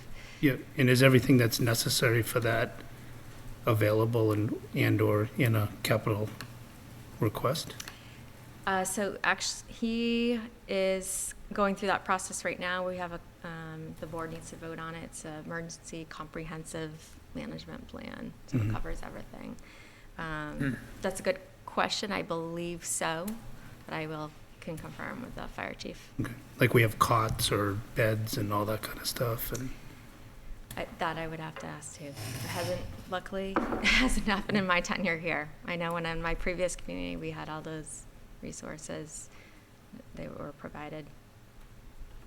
I just think, I support doing this, and I think, even if it was double or triple the cost, I think figuring out how to make a shelter out of that building, I think is a worthwhile endeavor. I think that we want to be clear-eyed about what's coming for these kinds of projects, right?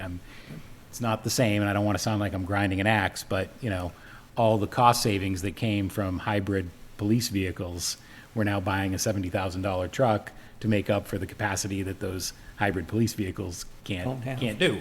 So, and nobody ever had that conversation until this year. So I just think that as we make these investments, we need to understand that there's more to come. Is this generator large enough to run the building entirely? I hope so. It would be sized appropriately for the. Okay. It's not just to provide emergency power to certain areas of the building, but it's designed. No, it would be to run as a shelter, so it would need, yeah. And it has all the fuel storage and everything else necessary? For the generator, Yeah.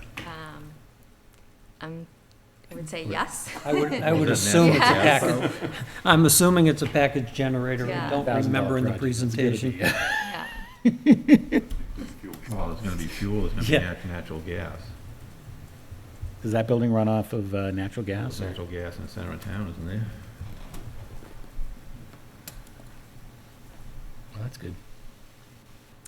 The next project that was added was for the senior center as well, for the outdoor ADA patio for $100,000. So this would, the Council on Aging Director secured funding for the design work, and that's been completed.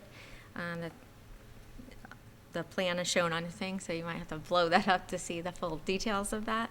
But this was a need that was identified during the pandemic, that they used outdoor services frequently. I don't know if you, I'm sure you heard from the Council on Aging Director.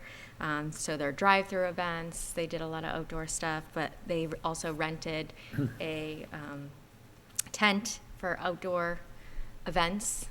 So people were still able to come, and I think that was a really important service that the senior center provided to our seniors.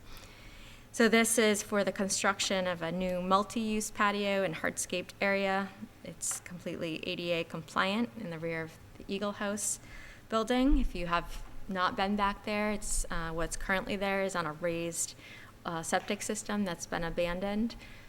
Very uneven, no shelter from the, no shade shelter. So there's a lot of improvements that could be made to make it completely accessible and more usable space. So When we this take that includes- septic system down, we can use it to fill the cellar hole from the primary building. So the cost includes everything here, including the pavilion, and Yes. we're not just putting in pavers, where this is a pretty That's big project. was the cost that was given Okay. to me. And Alright. relocation of the existing cherry tree. Yep. And last project That sounds is good. for the AC for the class, well, it's more than just the classrooms for the primary school for 232,800. So this would install condensers to allow the energy recovery units on the primary school roof to be able to cool the classrooms, library area, gym, and cafeteria. When the building was built in 2004, 2 energy recovery units were provided with cooling capabilities, and locations and sizes were set for providing condensers at a later date. And this project would improve the occupant comfort throughout the year, control the room temperature and humidity, and address compliance with IEPs for students with heat limitations. So there's some projects there showing what's currently in place and the location of where the infrastructure would be placed. That it? That's it. All right. I'll tell you how glad I am to hear that. Thank you very much. I won't take offense to that. All right. We're skipping, oh, do we want to do warrant updates tonight, or can that wait until next week, or? Yeah, Yeah. okay. Heather, there weren't any new money warrants anywhere, articles anyway, were there? Excuse me. Yes, because one of the personnel committee articles is for the salary adjustment. Okay. I forgot about that one. And the Woodruff property we talked about last week. Yes, we did. That's $100,000, so. Yeah. Okay. One other just comment while you're here, Heather. On the dashboard, which I can't find now, where are we at in terms of unappropriated free cash?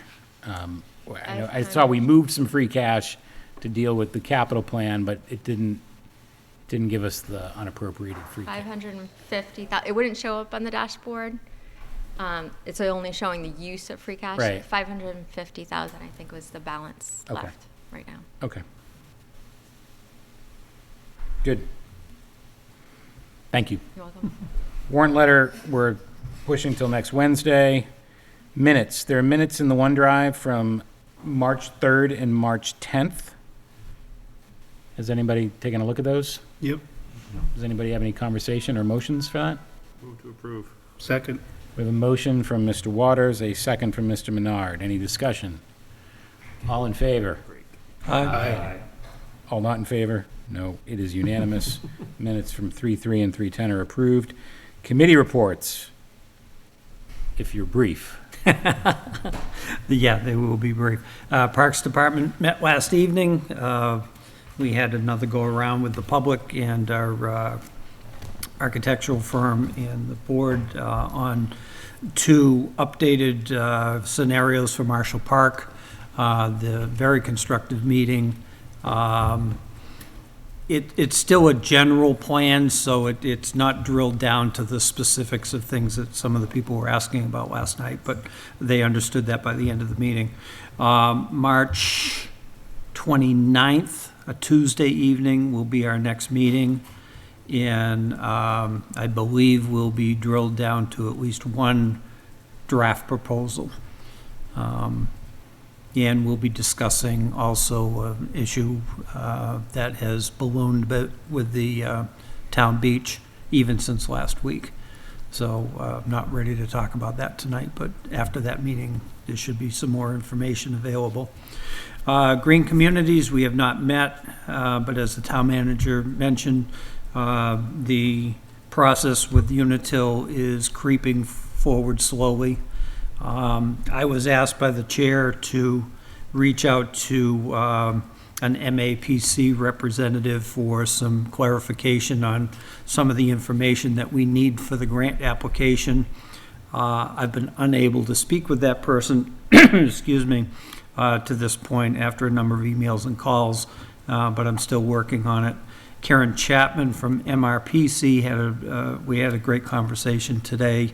We're presently not working with her because of a snafu on a renewal of a contract, but that will hopefully resolve itself in May if they have the capacity available to bring us back on again. But she was very helpful and very willing to take a call anytime from our committee if she could help out. So that's pretty much where that stands, where, I feel quickly coming up on the deadline for the application, which is in April. And I haven't heard whether any other projects have been brought forward from any of the other departments in town at this point. And we had given March 15th as a deadline that we needed to know what they were, if there were any. That's pretty much it. Any other reports? School committee met last night. They went into executive session and then forgot to start the recording again, so there's not going to be a way to watch it, to my knowledge, unless you watched it live. They approved the budget, as we heard. The other big thing that I got out of there was, I just had it, just blanked on it.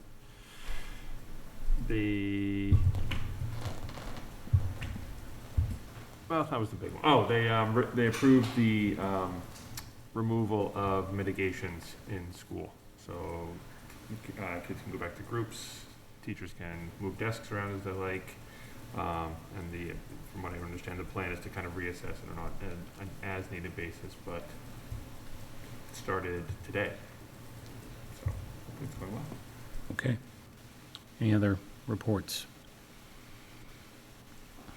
Municipal Design Building Committee meets next Monday. We're cracking open Vertex reports and meeting with previous members of the Building Reuse Committee. Is there any public comment? I have just a comment or a question maybe for the committee. And we don't have to get into this tonight, but in going through the school committee presentation, and I think this is more a conversation for us than necessarily the school, the schools. The level of just insight and detail into their budget, I just find it's at such a high level, it's hard to understand what's going on in the budget. And I just want to understand our role in the finance committee, because it's one thing to talk, and I trust their judgment on which positions and those sorts of things. But I think even in the detailed plan, it's like 2 lines, as far as I can tell. Maybe I'm missing something and there's a more detailed version of that. But I feel somewhat that I don't have a context to understand what the entire budget picture is. Even everything that's in the budget, but then there's the other pieces of it that are funding certain positions, and it's just, I can't keep all that in my head without seeing it laid out clearly. So I guess my point is, I'd like to hear what other folks on the committee think, and is there, whether it's this year or in future years, requesting a more detailed breakout, so I think we have a better understanding of what pieces are moving, and maybe even some comparables to, other school departments in other towns, because I just don't feel like I have the data to judge what I'm seeing and hearing. And I'm not at all being critical. It's just I don't feel like I have the insight and the ability to look and kind of ask the right questions. I agree with your sentiment, and I think there's other ones that had the same thing, where it was more just an overview of here's what we do, with almost nothing related to the budget. So I think it should be the budget, and it should show trends, and it should show the entire 5-year staffing plan, and it should drill into the analysis that leads you to why this is the right budget. Otherwise, we're just, hearing about the schools, so I agree with you. I think we should strive to make progress every year on this kind of thing. And I think that there have been some past years where presentations have been more tied into literally the line item breakdowns of the budgets themselves versus what you just described as very high level when it kind of, it's like salaries and everything else. And, and I think that it's a very good comment, and I think it's something that we should put some thought into after town meeting during the summer about setting a frame of reference for what our expectations are, and then working with the town manager and the superintendent and the finance director and the budget director for the schools to make sure that our expectations align with their capacity to deliver, and then a plan for delivering that over the course of the year. Because it's not something that is, I quite frankly asked for a lot more detail from Mr. Cassidy yesterday after reading through that deck, and some of it he was able to deliver and some of it he wasn't, just because it was a question that he hadn't gotten before. And it was a level of analysis that he wasn't prepared to share within a couple of days. So I think you're absolutely right. There is a lot of information in that omnibus spreadsheet that we got from the town manager. Unfortunately, there isn't a lot of information in there about the school department because the way they budget is different. And I think that, by the way, none of that was presented in that form to even the school committee, who's responsible for that budget. So I think that it is something that we need to take a little bit of time to kind of lay out how these things are presented, and then what our expectations are, and the framework for presenting that. And I think this is, it's, it's such a huge portion of our expenditures each year, and I feel like it's one of the ones with the least amount of information and detail. And it's, it's a big operation, and again, I'm not being critical of anybody that's doing that. And even when they're talking, it's clear that, they've seen spreadsheets and data that lay out what the plan is for the next few years for some of these different categories, but we just don't see it. Yeah. And there's yet to be a way, particularly when it comes to the 5-year staffing plan, which I think, is the one where we all kind of like, start to squint and look sideways at it. I've yet to see a really good way of presenting that, particularly now that we have this other dimension of federal funding and different expirations to that federal funding, right? And what are the ramifications of all that? Yeah. There's a level of complexity that we haven't figured out how to present that in a framework that is clear at not even initial glance, but after 5 or 10 minutes of discussing it, it's still not as crystal clear as it probably ought to be. Okay. I'd just like to say that, over the years that I've been involved in keeping track of those types of things, I've requested, and it's still in a rather preliminary form in early February, but I've actually had a line item copy of the budget as it existed on the 1st of February, and I traditionally take a vacation that first week. And one of my days on the beach, while I'm enjoying a cool drink, I review the budget, believe it or not. And Sadly, I have a couple people that can attest to that because I called them from the beach to ask a question. So the line on a budget, if you request it, you can get it. But I understand what you're saying also, that there are other moving parts outside of that that are in play now. And the 5-year projection, staffing projection, I personally fully understand it. It's a moving target. It's a constantly moving target, as the superintendent mentioned this evening. And I agree that the complexity that the grant funding is added to it makes it a little more difficult to understand. So for what it's worth, 2 years ago, right about this time, Dave and Jay will remember this, and I was sitting in exactly your seat, Tom. I just said in exasperation, I'm completely confused. I can't follow anything. And, so that there is a bit of benefit to the repetition from year to year. And we did make improvements that year, like the dashboard was the result of that exasperation. Like, because I couldn't follow the presentation of changes as changes were coming from week to week. So there's plenty of room for improvement, and we will, we should make them going forward. I mean, one way to seek improvement is to seek how other towns do it and find a model that works well. I mean, with the capital, I think the capital plan package is excellent, and that was an improvement that was made last year, and I think that's fabulous. Now, I mean, it's really easy to understand, and Yeah. The other thing just to keep in mind, and I'm not saying we're not entitled to the information, but I do repeat that the school budget is pretty much autonomous. So the town, as a town meeting, votes on the full dollar amount requested. We cannot alter. We can't even amend it. Right. Yeah. Right. It's either pass or fail. Yep. I just want to give a sincere thank you to the school committee and other advocates and capital planning committee and town manager for going back through and kind of reinvestigating and listening to the public, I guess, and bringing air conditioning to kindergartners. I think it's fantastic, and I just thank you very much to Sarchambeau and everyone else that was advocating so aggressively for it.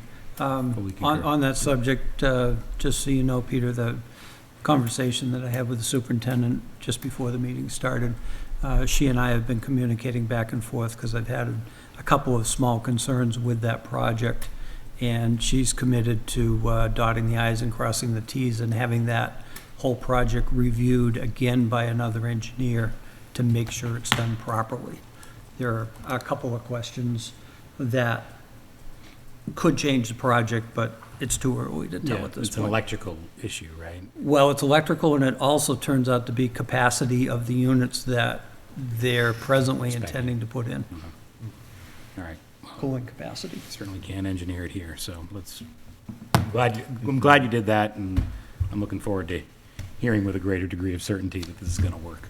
So, any other public comment? Items for future meetings. We have the schedule. We've added a quarterly report to next Wednesday's virtual meeting. I will have hopefully an agenda out by Friday. If not, it'll be Monday. And look forward to seeing you all at 7 p.m. virtually on Wednesday night. So we got a busy week next week. We'll do Monty Tech, quarterly financial report, and we'll talk about the warrant report on Wednesday. And then on Thursday, PAC, sewer, any other moneyed articles, and Board of Health. So we had a busy week. Have a motion to adjourn. So moved. second. All right. Motion is from Mr. Passios, second is from Mr. Menard. All those in favor? Aye. All those opposed? We are adjourned. Thank you very much. Get out before 10. Happy St. Patrick's Day.